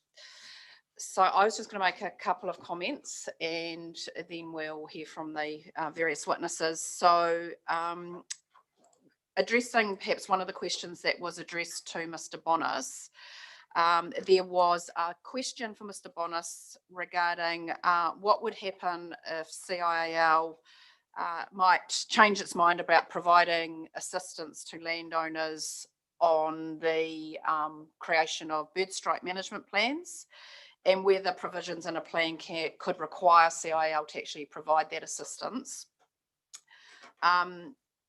The answer to the second bit about whether provisions could require CIAL to provide that assistance, I think the answer to that is no. But we've given some thought to the question, and we are going to suggest that the drafting could be amended slightly to require that landowners have actively sought CIAL's assistance and input. But then if CIAL doesn't respond or doesn't engage, then the council or the landowner could say, well, we tried, but they didn't help. And we could deal with some slight rewording on that basis. So the obligation on the landowner would be to seek the assistance rather than come up against a brick wall, if you like. Ms Blackmore is going to explain that that's highly unlikely to happen, but I think that drafting might assist with that concern. The second is the bird strike rules comparison with the Christchurch District Plan, which I'll get Ms Hill to take you through in some detail, but just some general comments. CIAL has been constantly refining its approach and understanding of bird populations in Christchurch and the management that is required. It's also consistently polished its drafting. The Christchurch rules were the first time we attempted some drafting in the context of the IHP process, and it would be fair to say that we have refined what we're seeking as we go. So we're hoping that what you're going to get presented with is a step beyond what we presented there. The Christchurch District Plan does contain a suite of rules that apply within 3 kilometres, but it also includes policies that apply throughout the whole district. And there are rules which also apply to specific activities beyond the 3 kilometres mark. And we'll take you through those, but we're submitting that there is no gap, if you like, between 3 and 8, as has been suggested, I think, by Fulton Hogan. And there's no conflict between what's been proposed here and what was proposed there. So, but we'll go to that in some more detail. And then there was some broader questions for Mr. Bonis around placement of rules and whether they're better in a noise chapter or better in the zone rules. And the answer we would give to that, Mr. Bonis will expand on this, is similar to the one Ms. Foot just gave in relation to Orion, that we're very firmly of the view that rules around noise, for example, or even bird strike rules need to be in relation in the zone chapters where the landowner is likely to look and be looking for constraints on their property. So the answer would be pretty much similar to the one that Ms. Foot just gave in relation to corridor protection. But we'll address those in more detail as we go. So unless there's any specific questions, that was just the introductory comments. I assume Mr. Bonis will still give written answers to each Yes, of he our will. questions. Yes, he will. I was just trying to get a little bit ahead of him in case there was some refinement on the questions that you may like to seek from him. Okay. Yeah. Right. So we're going to start with Ms. Oh, sorry. I'm going to start with you. Yes. Was there any questions? Sorry. Yes. Yeah. Are there any questions from the legal submissions? Nicole, Andrew? I've got something I'd like to take you through. And in your paragraph 18, you referred to some provisions in the Christchurch plan. And I've gone through the Christchurch plan and had a look at each of those provisions. Mm. Now, it seems to me 17.11.2.3, that only relates to the 3K zone, so that's not particularly relevant to us.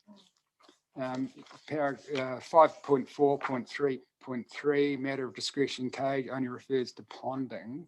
11.10.5.h, that's more about wind turbines killing birds rather than birds causing planes to crash, so that's not really relevant. 11.10.6J refers to stormwater ponds and wastewater ponds. 13.9.6.6 refers to a golf resort zone, which I don't think we have any of those in the Selwyn district plan. And 8.7.4.3F again refers to ponding. So it seems to me the relevant provisions that you've drawn our attention to, if they are relevant at all, they only really seem to relate to ponding. Probably what would be more helpful is if we went through, that may not be complete, the answer to the question that was asked about what's in there. Do you want to do that now? Or would you like, I got a more complete summary, if you like, of the district plan in response to that. Well, what I'd be interested in is, are there any provisions in the Christchurch district plan that go beyond addressing ponding as a relevant issue? Do you want to answer that? Yeah, I can attempt to answer that. Yeah, so I think the specific purpose golf zone, I think the majority of the Christchurch district plan provisions which the hearings panel approved. So CIAL first of all sought a more general suite in its relief at that time and is maintaining that same approach, I suppose, based on the advice of its experts and consultants. The majority of the rules that were accepted outside of the 13-kilometre mark in the Christchurch, 3-kilometre mark in the Christchurch plan are concentrated on ponding and water bodies and stormwater management, which is slightly different. So that I think there's a stormwater design standard which discusses in slightly more detail sort of sloping and things like that of water bodies. I'd note also the discretionary activity rule relating to landfills applies throughout Christchurch district, excluding Banks Peninsula, which is effectively the 13-kilometre radius. So yeah, we do have a memorandum which has simply cut and pasted out all of the Christchurch district plan rules. The other two that might be of interest are the South Marsham Outline Development Plan and the Yaldhurst Outline Development Plan, which also again relate to stormwater management systems, but the design and operation more generally of those systems being necessary to and the requirement there in the outline development plan is to consider the potential for bird strike risk issues associated with the airport there, and that both those outline development plans relate to areas just outside the 3 kilometre radius, if you check the maps, so slightly outside. So take your point, there's a lot of focus on stormwater management and water bodies, but that's what we ended up with. So Right. this is sort of also the response, and the airport, had it been the plan drafter, might have preferred to see a bit more. All right, so I just wanted to confirm my understanding that in terms of our obligation to have regard to an adjoining plan and ensure consistency where that's appropriate, then it's really only related to ponding and stormwater management and landfills, I suppose. Yes. Yes. Okay, cool. Right, now we can proceed. Right, Felicity. My full name is Felicity Jane Blackmore. I am the Environment and Planning Manager at Christchurch International Airport. For this hearing, I also adopt my statement of evidence from the Strategic Directions hearing. Bird strike risk is a key threat to the safe operation of Christchurch International Airport and a globally acknowledged threat to airports worldwide. And CIL takes this risk very seriously.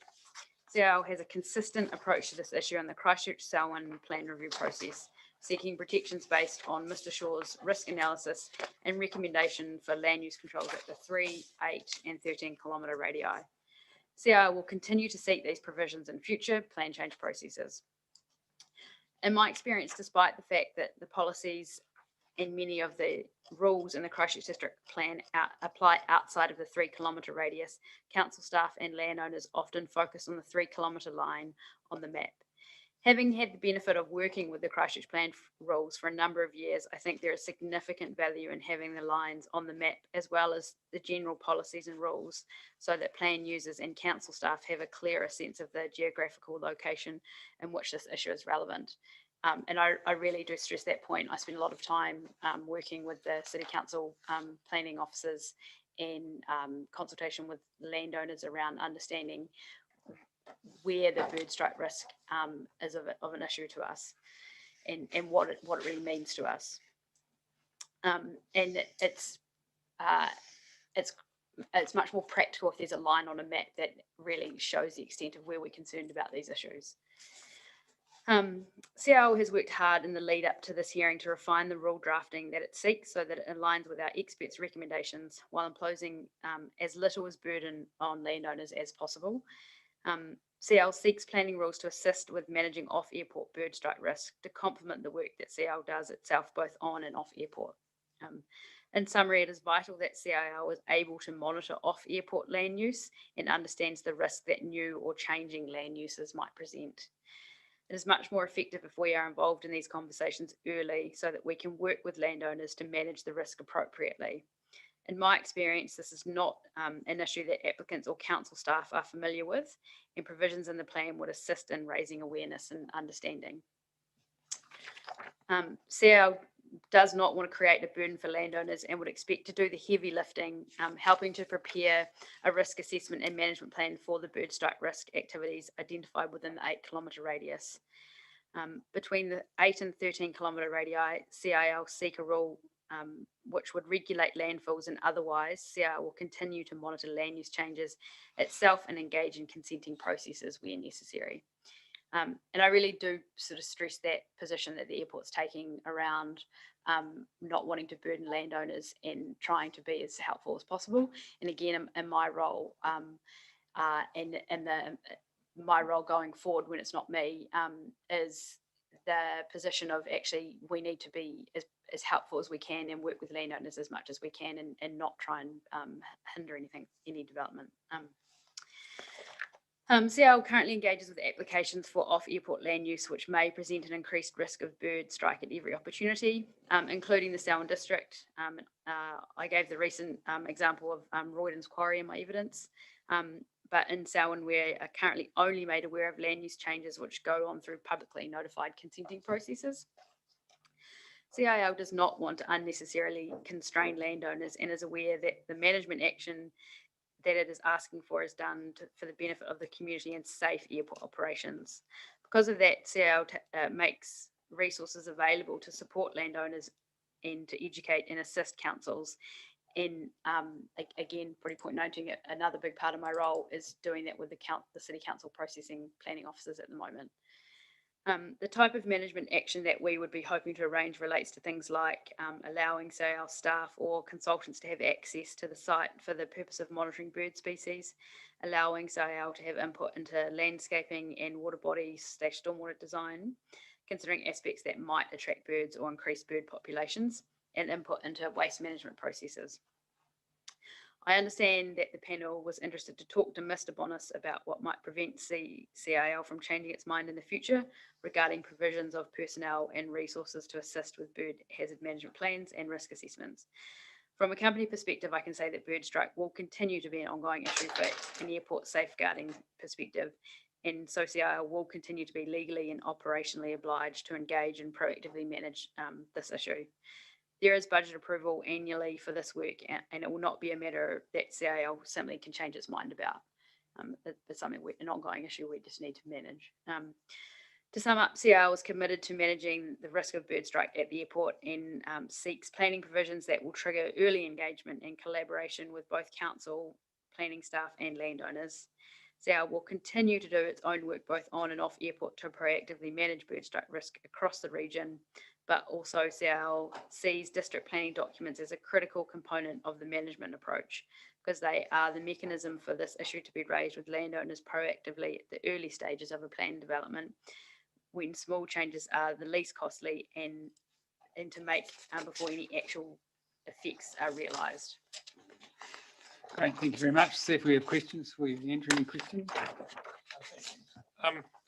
Yeah, so just thank you for that. So I appreciate your statements around doing the heavy lifting, etc. And one of the things I'm thinking about is that's right, the burden on the landowner. So paragraph 15, which is where you say you don't want to create a burden, and it's something which responds to Ms. Appleyard's opening statements as well. And I'm interested in whether or not there's a less burdensome approach rather than a rule requirement to prepare a bird strike hazard management plan, and whether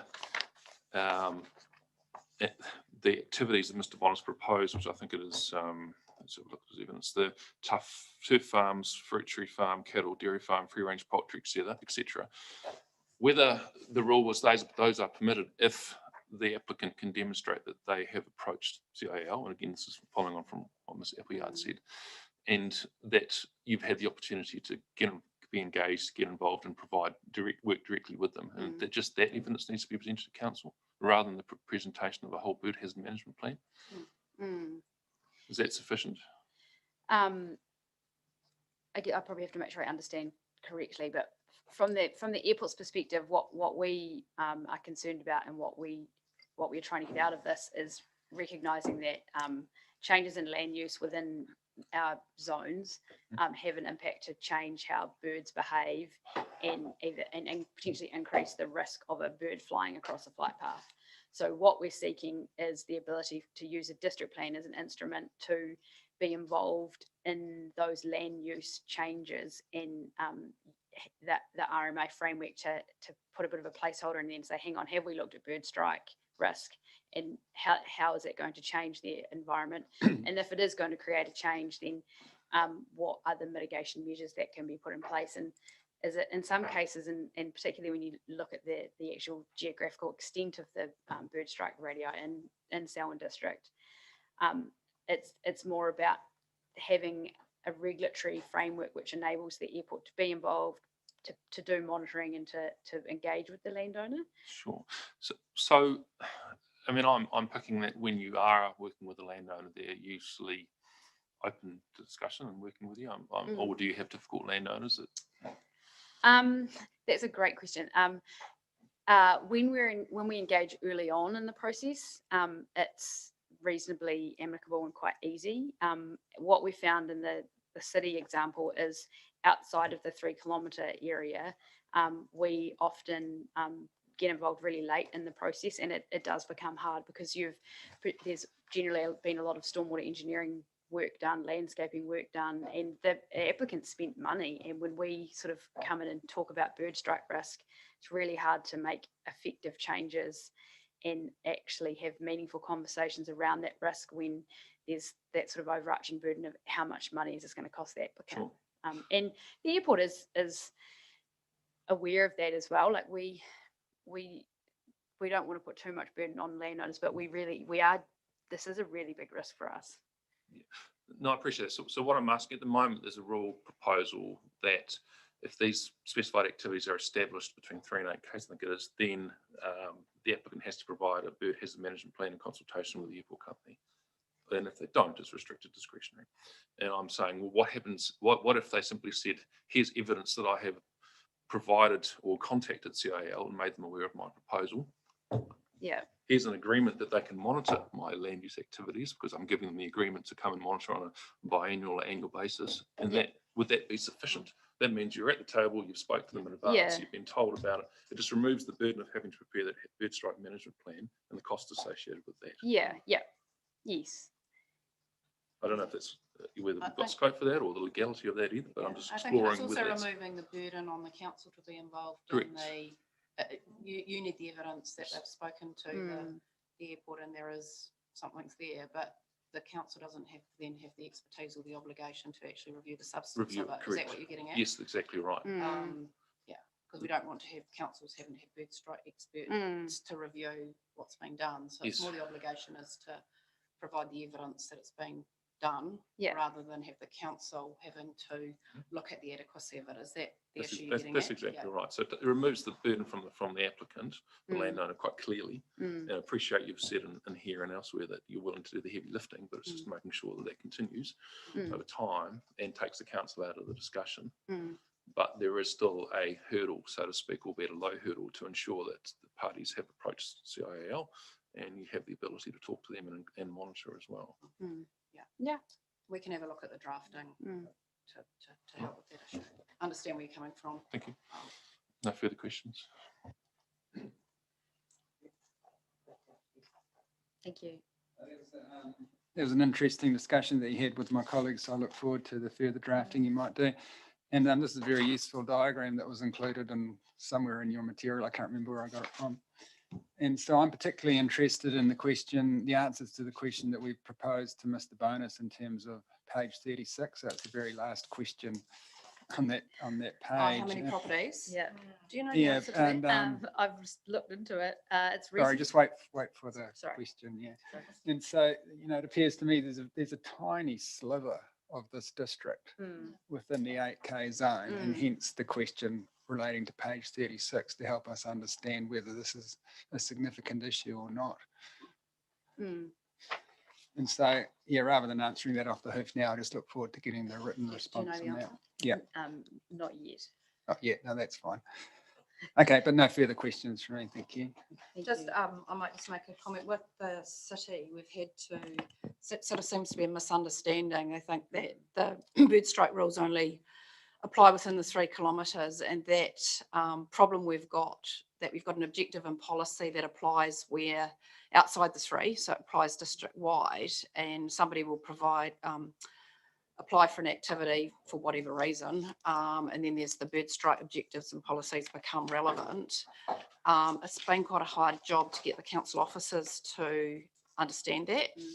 And we've actually had to go to a process of developing a practice note as between CIL and Christchurch City Council planning officers to get them to understand that that obligation is not in a rule, but is triggered at the policy level and is therefore relevant whenever they're considering an activity. So we've had to develop a practice note to deal with that, haven't we? Yeah. Yeah, it's been quite ongoing. Okay, right, now I think we were going to do Lee next, weren't we? Good afternoon. My full name is Dr. Lee Ball, and I'm a partner and senior ecologist with Botany School. I have prepared the evidence assessing the bird populations in Canterbury and analysing available information to inform CIL's approach to bird strike risk management and to inform the relief that CIAL is seeking in this district plan process. I have worked with Mr. Shaw to support his recommendations with local context and information. There is generally a paucity of data and detailed information on basic biological and ecological characteristics of widespread common species at both a local and national scale. Thus, I've based my evidence on generalised information where more detailed information is not available. I've also analysed data from CIAL's ground-based surveys, which commenced in 2016. The Selwyn district lies within the 3 to 8 kilometre and 8 to 13 kilometre radii from the Christchurch International Airport runways. As such, in my evidence, I only address the species for which land use activities at those distances could contribute to the risk of strike. It is predominantly the large and/or flocking species for which changes in land use could increase the risk of strike. In terms of current high-risk species, this includes the southern black-backed gull, Canada goose, and feral pigeon, all currently high-risk species. In addition, other gull species, ducks, shags, swan, and starling, which currently aren't classified as high risk, may also be attracted to the various land uses, which could encourage their movement across the landscape or facilitate population increases, which may result in them becoming higher risk species. As an example of how changing land use can influence bird populations, there have been documented changes in the foraging behaviour and movements of Canada geese in response to landscape changes in Christchurch City. Surveys in the red zone area indicated that populations have increased following the earthquakes due to the area of land providing those urban populations of Canada geese with additional foraging habitat situated next to several wetland reserves. I conclude that certain land uses in Selwyn district could encourage changes in bird behaviour or population sizes, which in turn impacts upon the risk profile at the airport. In the case of Canada geese, the main change in land use in Selwyn district that could prove attractive to these birds relates to the provision of large open water body within a rural landscape. While the majority of Kaylee's 2020 tracking data recorded either local movements by resident birds or long distance movements by migratory birds using river and coastal areas, one bird from Lake Ellesmere was recorded traversing the Selwyn district on the way to the Kaipoi, which Kaylee 2020 described as a halfway hotel for geese travelling to and from the Southern Alps. As such, it's important that other halfway hotels aren't established that may attract Canada geese and increase the likelihood of them traversing the airport flight paths. Southern black-backed gulls are capable of flying long distance and forage on a range of food sources from different habitats. While exact flight paths are not known, they have been recorded flying in shared airspace on a number of occasions. Given the southern black-backed gull colony extends along much of the lower Waimakariri River, there is the potential that new land uses such as landfills, waste facilities, and piggeries within 8 or 13 kilometres of the airport could attract birds from further up the river into shared airspace. As such, it would be prudent not to further increase the chances of birds dispersing across the wider landscape, and as such, I support the requirement for mitigating such land uses within the 8-kilometre radius of the airport and monitoring within the 13-kilometre radius. Similarly, feral pigeons are attracted to land uses where animal feed is available, for example, piggeries, poultry farms, and equine racecourses, particularly in combination with available roosting opportunities, such as in sheds. Given the dispersibility of this bird, its flocking behaviour, and the flight height at which it is able to achieve, I again support the requirement for mitigating such land uses within 8-kilometre radius of the airport and monitoring within 13-kilometre radius. Happy to answer any questions from the panel. Thank you. Get any questions? Nicole? Andrew? I just thank you very much for providing the written summary. It's really confirmed the key point that I took personally from your evidence, which is that within the 18 to 13K zone, it's really a monitoring response that's appropriate. Yeah. And so just relating that to, is it Mr. Shaw or Dr. Shaw? Mr. Shaw. Mr. Shaw. Dr. Bull and Mr. Shaw, isn't it? Yeah. And his paragraph 72, he says activities for which monitoring is required, the responsibility will rest with the airport. So just remind me again how that would work. Say that again, sorry. So remind me how that would work. So the evidence from Ms. Bull, and she's confirmed that within the 8 to 13K zone, a monitoring response is appropriate. And at paragraph 72, Mr. Shaw says where monitoring is required, so that's within the 8 to 13K zone, the responsibility will rest with the airport. So my question is just remind me how that will work. So that would be our wildlife officers having some sort of frequent monitoring program, which in practical terms, in the 3 kilometre radius in the Christchurch city, there's a change in land use or a new pond for the first, the monitoring frequency is say every week or 2 weeks or a month, and then to establish what that does to the population and the risk, and then the frequency is changed depending on what that change in environment causes. So it's just having the ability for the airport to be involved and go to these sites to count birds and see what's happening really. Okay. All right. Thank you. No further questions. Okay. Now, Phil Shaw. Good afternoon. My name is Philip Patrick Shaw. I'm a biologist. I run a couple of consulting businesses. I've been involved with international expert in assessing and managing wildlife hazard risk in aviation. Is everyone able to hear me okay? Yep. Yep. Okay. Wildlife collisions with aircraft, bird strikes, is a real and increasing hazard to aircraft operations globally. It's primarily an aviation safety issue, but it's also a conservation and animal welfare issue. ICAO, the International Civil Aviation Organisation, advise on best practice principles of wildlife hazard management in aviation based on international experts and other peak bodies around the world. Those principles include recommended distances around aerodromes that should be monitored and controlled for practices or industry that could attract birds, which then may occupy critical airspace and increase the strike risk. The New Zealand Civil Aviation Authority also considers certain land uses of concern in the vicinity of aerodromes. These include landfills, wastewater treatment plants, agriculture such as cropping, animals, recreational activities such as grounds, golf courses, sports field, picnic areas, and water bodies,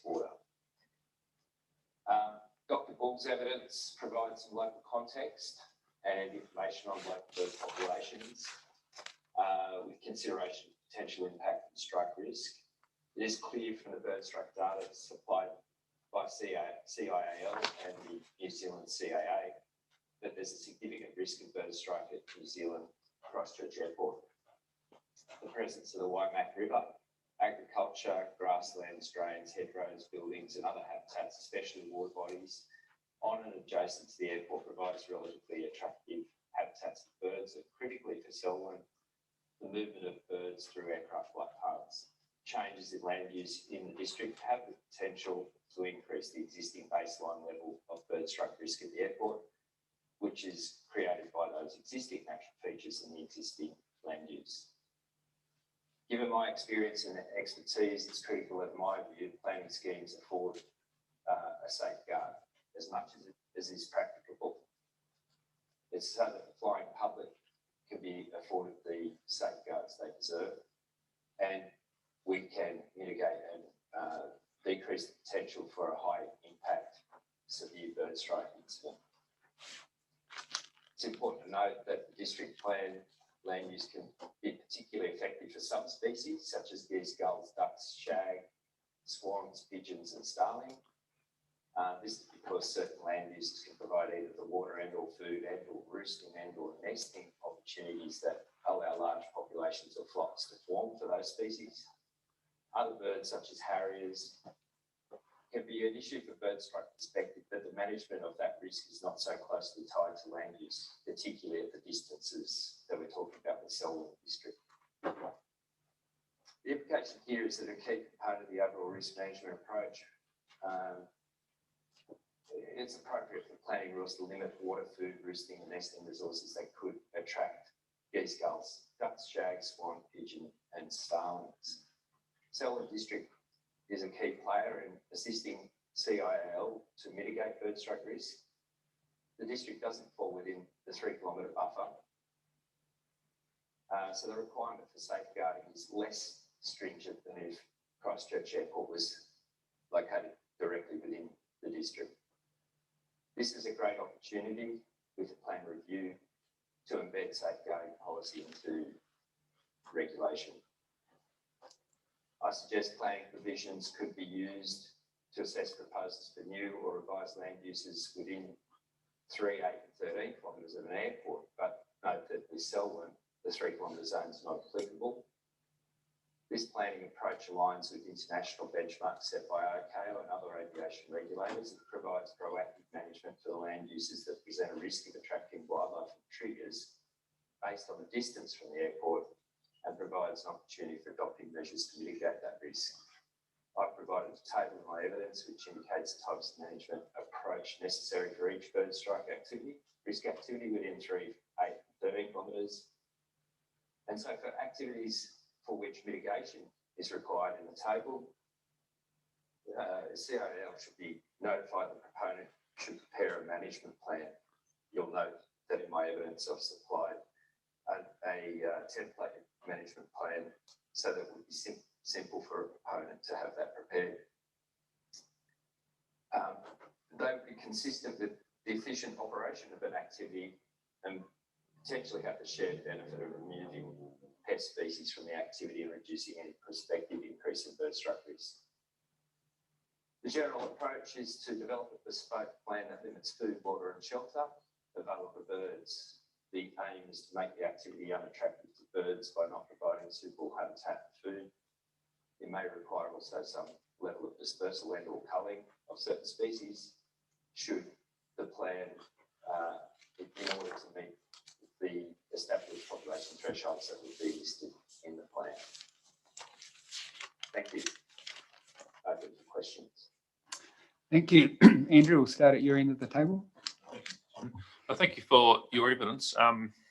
Shaw. And I'm just looking at table 1, and in particular paragraphs 74 and 80. And I note Mr. Bonas has got a proposed rule around particular activities: turf farms, fruit tree farms, cattle dairy farms, free range poultry and conservation areas. And these are matters that are identified in your table 1. And what I'm most interested in is the question of scale. So Mr. Bonas's proposed provision only talks about, as far as as I'm interpreting it, conservation areas exceeding a continuous area of 2 hectares. But there doesn't appear to be, unless someone can correct me, a scale component for turf farms, fruit tree farms, free range poultry, etc. And whether or not there is a scale issue or metric around those, which could also be applied. And I'm particularly interested in a landowner having some chickens for themselves that are free range versus a business that's free range. And is it what constitutes a greater risk, or what constitutes that threshold where we're interested in capturing these versus not? And you've referred to 2 hectares in paragraph 74, but you haven't referred to a scale in paragraph 80 for. Yeah, it's a really good question, and I've been asked this question many times of where do you draw the line, and the science isn't good on this. Like, there's not clear science about what size of a water body, what size of a rural establishment of that type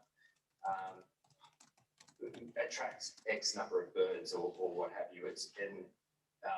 Size is sometimes not the best criteria, but when we're dealing with planning schemes, we have to draw a line on not being overly officious, and so we have to find a balance, a pragmatic balance. And 2 hectares, we believe, is a size that is, a significant establishment that is likely to have large numbers of, if it happens to be a poultry establishment, a large number of birds, large amount of food being laid out for those birds. So we've drawn the line at 2 hectares in that. So does that apply as well to turf farms, then fruit tree farms, cattle and dairy farms, and free range poultry? Because in Mr. Bonas's proposed rule, it appears, as I interpret it, to only apply to conservation areas. Yeah, look, because it's an arbitrary line in the sand, and Mr. Bonas has had to come up with that line. I can support that. I think if you were to become requesting every small holding that holds a few chickens through this process, that would be overly burdensome.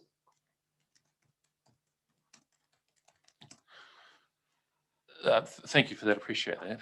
And I guess if Mr. Bonas was here as well, I might be considering how we might define those. So they're defined terms in the plan as well. Should we include those? We'll have a look Just at for it. clarity. Yep. Okay. Thank you, Mr. Shaw. No further questions.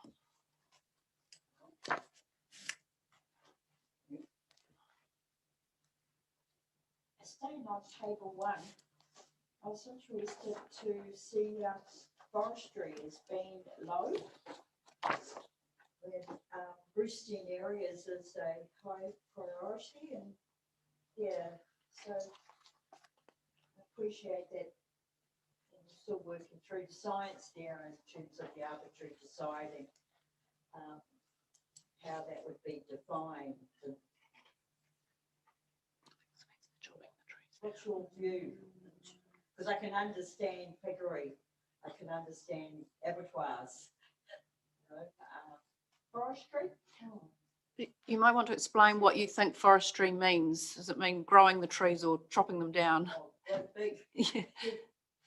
So, yeah, in my experience, most forestry tends to be a monoculture and an expansive area of trees that go through various phases of from cultivation through planting through to allowing to grow and then thinning and then harvesting. And so there's different potentials at all those stages. However, if they are a monoculture and it is a solid,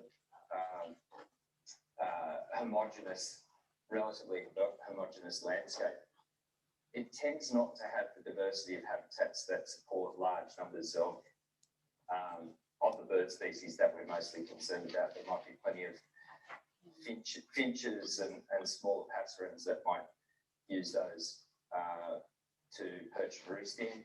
Our biggest concern with forestry would be, the support of, for instance, a starling roost. And if it's a solid monoculture, it's unlikely that would support a number of big starling roosts, so it falls generally into the low risk category. As opposed to, for instance, maybe a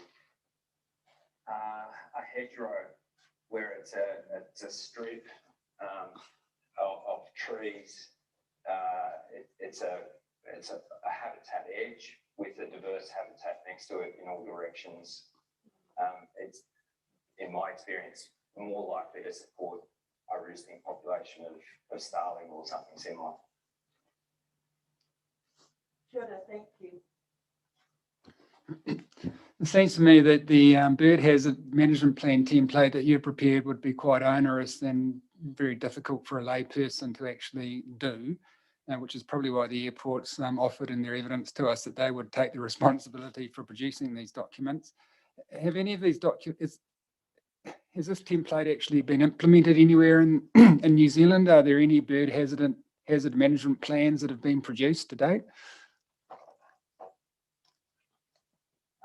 Obviously, I might defer to you here, but I'm aware that template was prepared in the initial instance for a particular quarrying operation, and then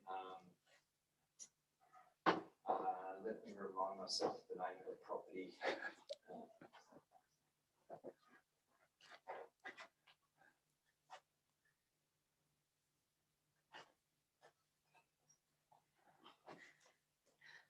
Is it Arana Park? Peacock Springs. Peacock Springs developed a management plan that was in keeping with this one as well. So yes, there's, in my knowledge, at least two that have used this template or this style of management plan in the Christchurch area. There's many examples in other jurisdictions that I could give. We regularly write similar types of plans for components of certain land use types in the vicinity of airports in lots of different areas, but in particular in Australia.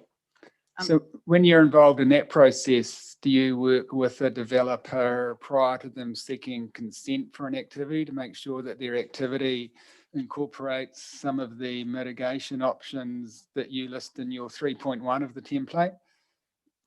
Correct, yes. Right.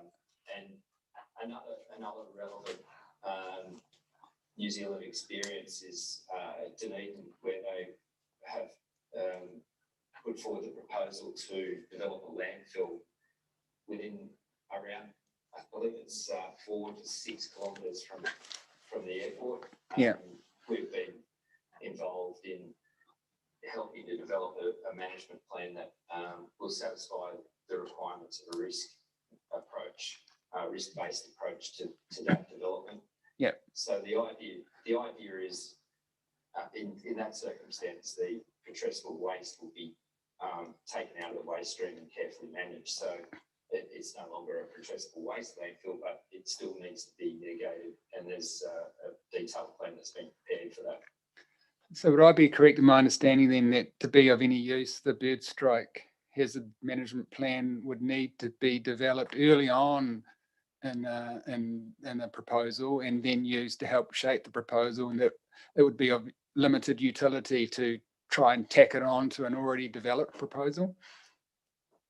Look, at retrospective management is never as good when you consider opportunities in the design phase to mitigate risk, and that's always the better time to include it. Having said that, we often provide advice on how to retrospectively reduce risk where a hazard is identified that is unacceptable. But usually there's more cost involved with retrofitting or in some way retrospective management approaches are required. All right. All right, thank you very much. No further questions. Commissioner Van Voorthuizen, Mr. Shaw is based in Australia, and I just wondered whether the same question might be put to Ms. Blackmore and Dr. Bell, who might have a little bit more local experience or recent experience in developing these plans with local developers. If you're happy to. Sure. Yeah. So interesting enough, the one that Mr. Shaw was talking about in Dunedin is, it's the one that Mr. Shaw was talking about in Dunedin. We've been working with him on that, so I've got nothing further to add to that one. That's a landfill. Yes. I certainly understand the need for this kind of quite detailed management of the design phase of a landfill, which is the breeding ground for seagulls, aren't they? So that, I get that. But just again, looking at this map within the 8 to 13 kilometre zone, I'm not sure what the potential for new landfills is within the Selwyn district, within the area of interest to the airport. No, but nevertheless. no. It is more around the ponding and what have you, and that's where I think the Dunedin example is quite a complex plan compared to the template that's shown in here, and that's why I think the template in here is more appropriate for the activities that we're talking about relative to down in Dunedin. Felicity, you might give some examples. Yeah, we've worked quite a lot with a lot of the quarries surrounding the airport for bird life management plans, and it all goes back to what the activity is and what the risk is to then flow into what the management plan needs to look like. Another recent example is the card distribution group, which is on the eastern side of Russley Road. It's a long, thin site that's been developed for car parking, but has quite a significant stormwater swale and basin with it. And we worked quite a lot with the card distribution group on their management plan, and then when the site was first developed, monitoring was every month, and we've reduced that as the change in the environment and the risk has been understood. Thank you. Right, now the only last thing I was going to do was to just give Ms. Hill the opportunity to hand out her, oh sorry, Mr. Osborne, sorry. Got another witness here. Sorry, Phil. Seems you're not required, Mr. Osborne. Out of sight, out of mind, sorry. Our most important witness now, Mr. Osborne.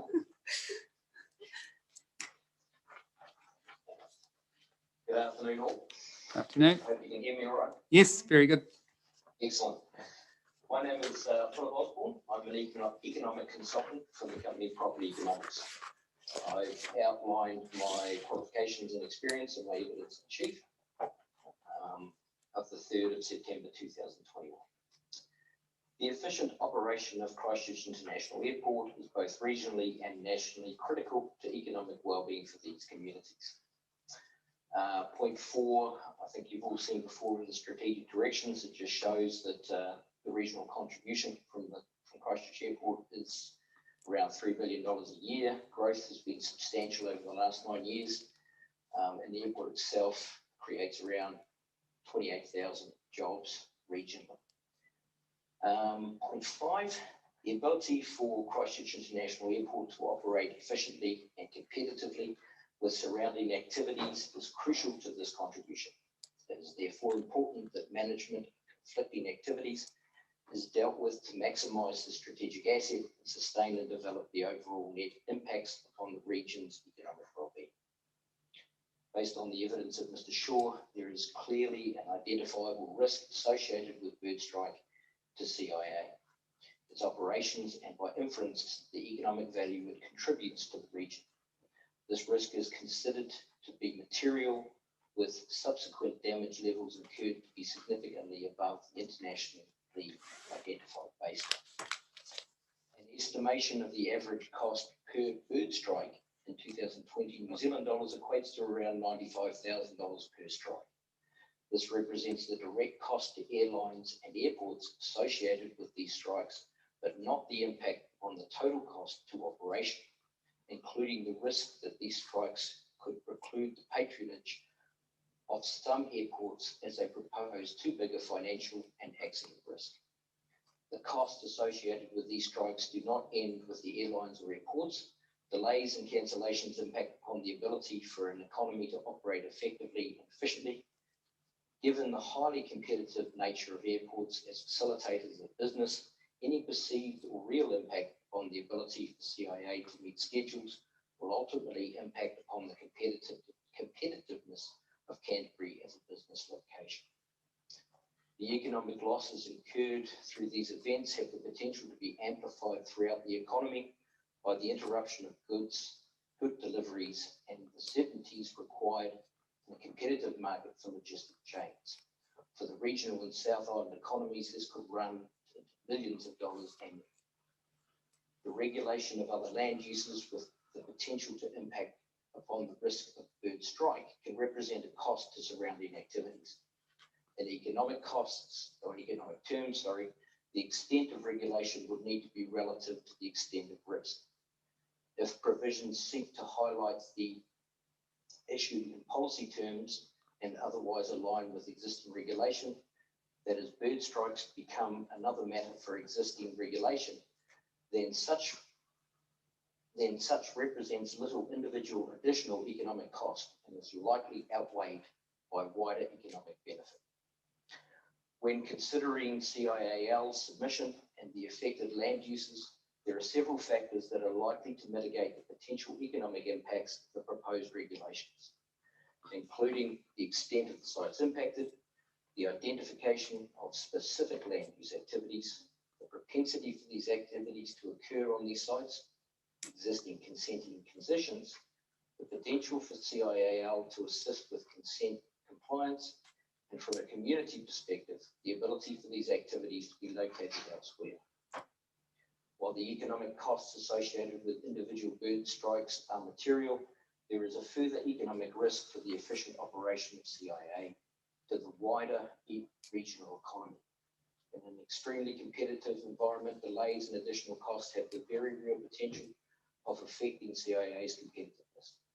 This in turn is likely to impact upon the significant and vital contribution made to the region's economy. While this does not in itself justify any degree of intervention into the market, given the mitigating factors, the proposed approach by CIAL is likely to minimise the potential economic costs while providing for less risk to the wider economy. Thank you very much. If we have questions for you, Andrew.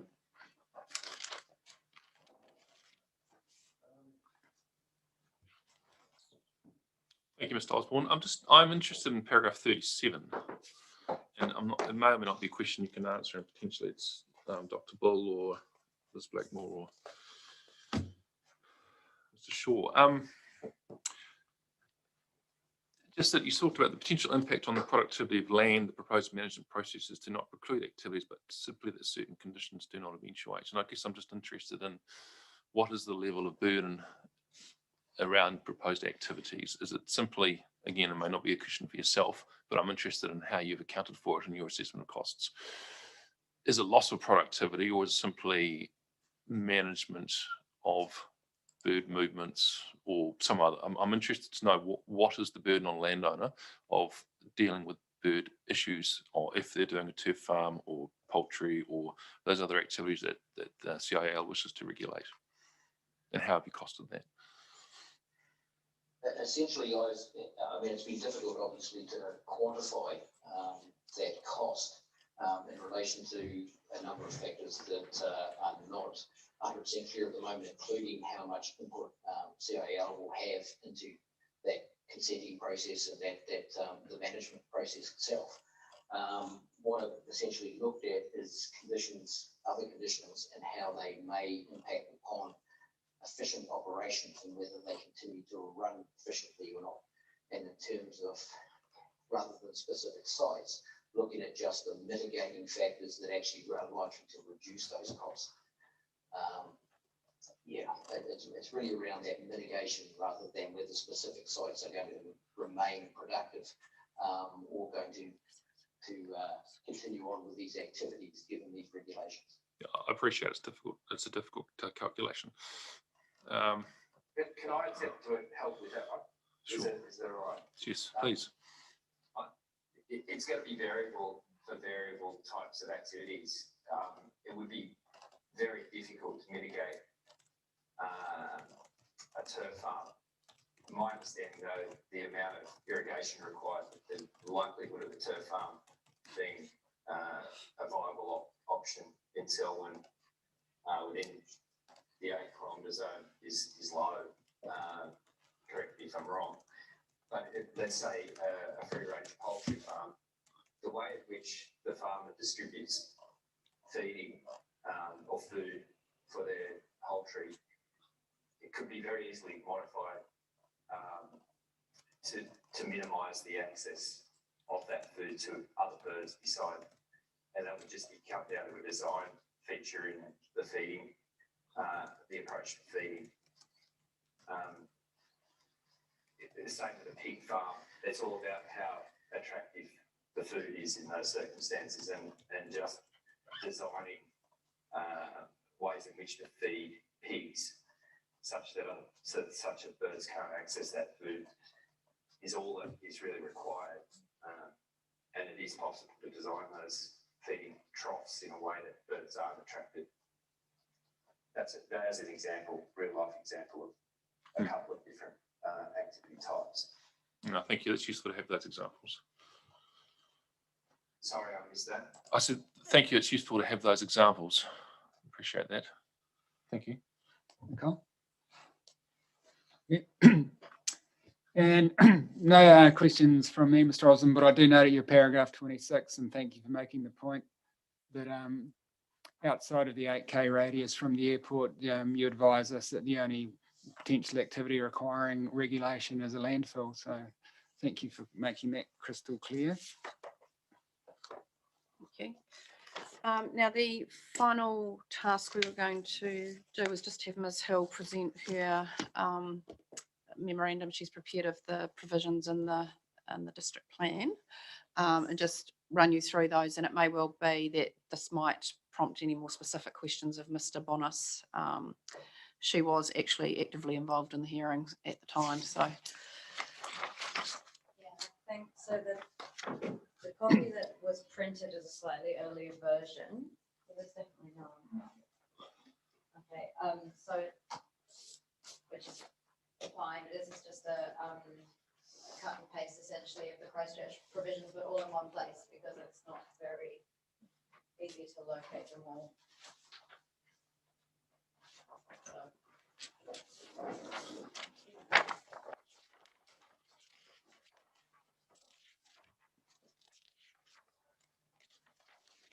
Yes, so just, I won't spend too long labouring this because we did discuss them just at the beginning of the presentation, but this is a cut and paste of the text in the Christchurch District Plan, which deals with bird strike, sort of all in one place. And I suppose the key additional thing, which I should have mentioned earlier, is that strategic objective 3312 and policy 67212 both apply district wide and apply in a general sense. So they're not specific to things like stormwater. They are designed to be triggered when relevant to applications that might involve a bird strike risk throughout the district. And Ms. Blackmore has noted some of the difficulties around just the practicalities of awareness from on the part of applicants and council staff around when that is relevant or not. And the airport actively does a lot to educate staff on that front, but that is one, approach to just have a policy. And I suppose the learnings from Christchurch are that it is often being brought up by the airport once it is aware of developments or in consenting processes, rather than have the applicant having had the opportunity to realize they were suggesting an activity to which that policy would be relevant. Yeah, we're trying to avoid the situation where they get a nasty surprise because CIL turns up as a submitter. It would have been better had the applicant been sent off to have a talk to the airport and have that flagged by a council officer at a pre-application meeting, which is why we've been working on the practice note with the council officers to send the applicants off to the airport at an early stage, rather than finding they suddenly get a submission on something which is outside 3 kilometres and say, well, I didn't think it applied outside 3 kilometres. So we're just trying to get in it earlier. Yeah. And then, as has already been identified in, there is a policy related to stormwater disposal as well, which applies anywhere outside the central city. Then looking briefly at the rules, the core rules, I suppose you could say, are in chapter 6.7 3 of the 3 and 4 of the district plan, and that's where those activities are listed with regulation within the 3 kilometre radius, except, as you noted, Mr. Chair, the intensive agriculture provisions are sitting in the rural zone chapter rather than in with these activities. And then there's the discretionary activity related to landfill, which applies further out. Then there are rules applicable to activities in the Waimakariri flood management area, and that extends further out than the 3 kilometre mark it follows the Waimakariri River essentially. Again, that's a matter of control, matter of discretion, rather focused on ponding and flooding, so water bodies. There's rules then in the subdivision development and earthworks chapter, matters of control, as well as specific reference in the South Marsham Outline Development Plan and the Yaldhurst Outline Development Plan. And again, there is a matter of discretion in the utilities chapter, which applies wherever, regarding wastewater, water and stormwater, which is specifically about ponding areas. And again, that could involve that's slightly broader than pure, I suppose, what am I trying to say? Duration of ponding. So whether the area will be attractive to bird life can include, as I understand it, the steepness of the sides of ponds and the vegetation that might be planted in those areas. And then we've got matter of discretion in the specific purpose Gulf Resort Zone, which applies to water bodies and stormwater management facilities. And again, it relates to the scale, design and construction of the water bodies or stormwater facilities. So that is not simply about presence of water, it's other things as well. And then the rural zone rules applying to intensive farming within the 3 kilometre radius. So,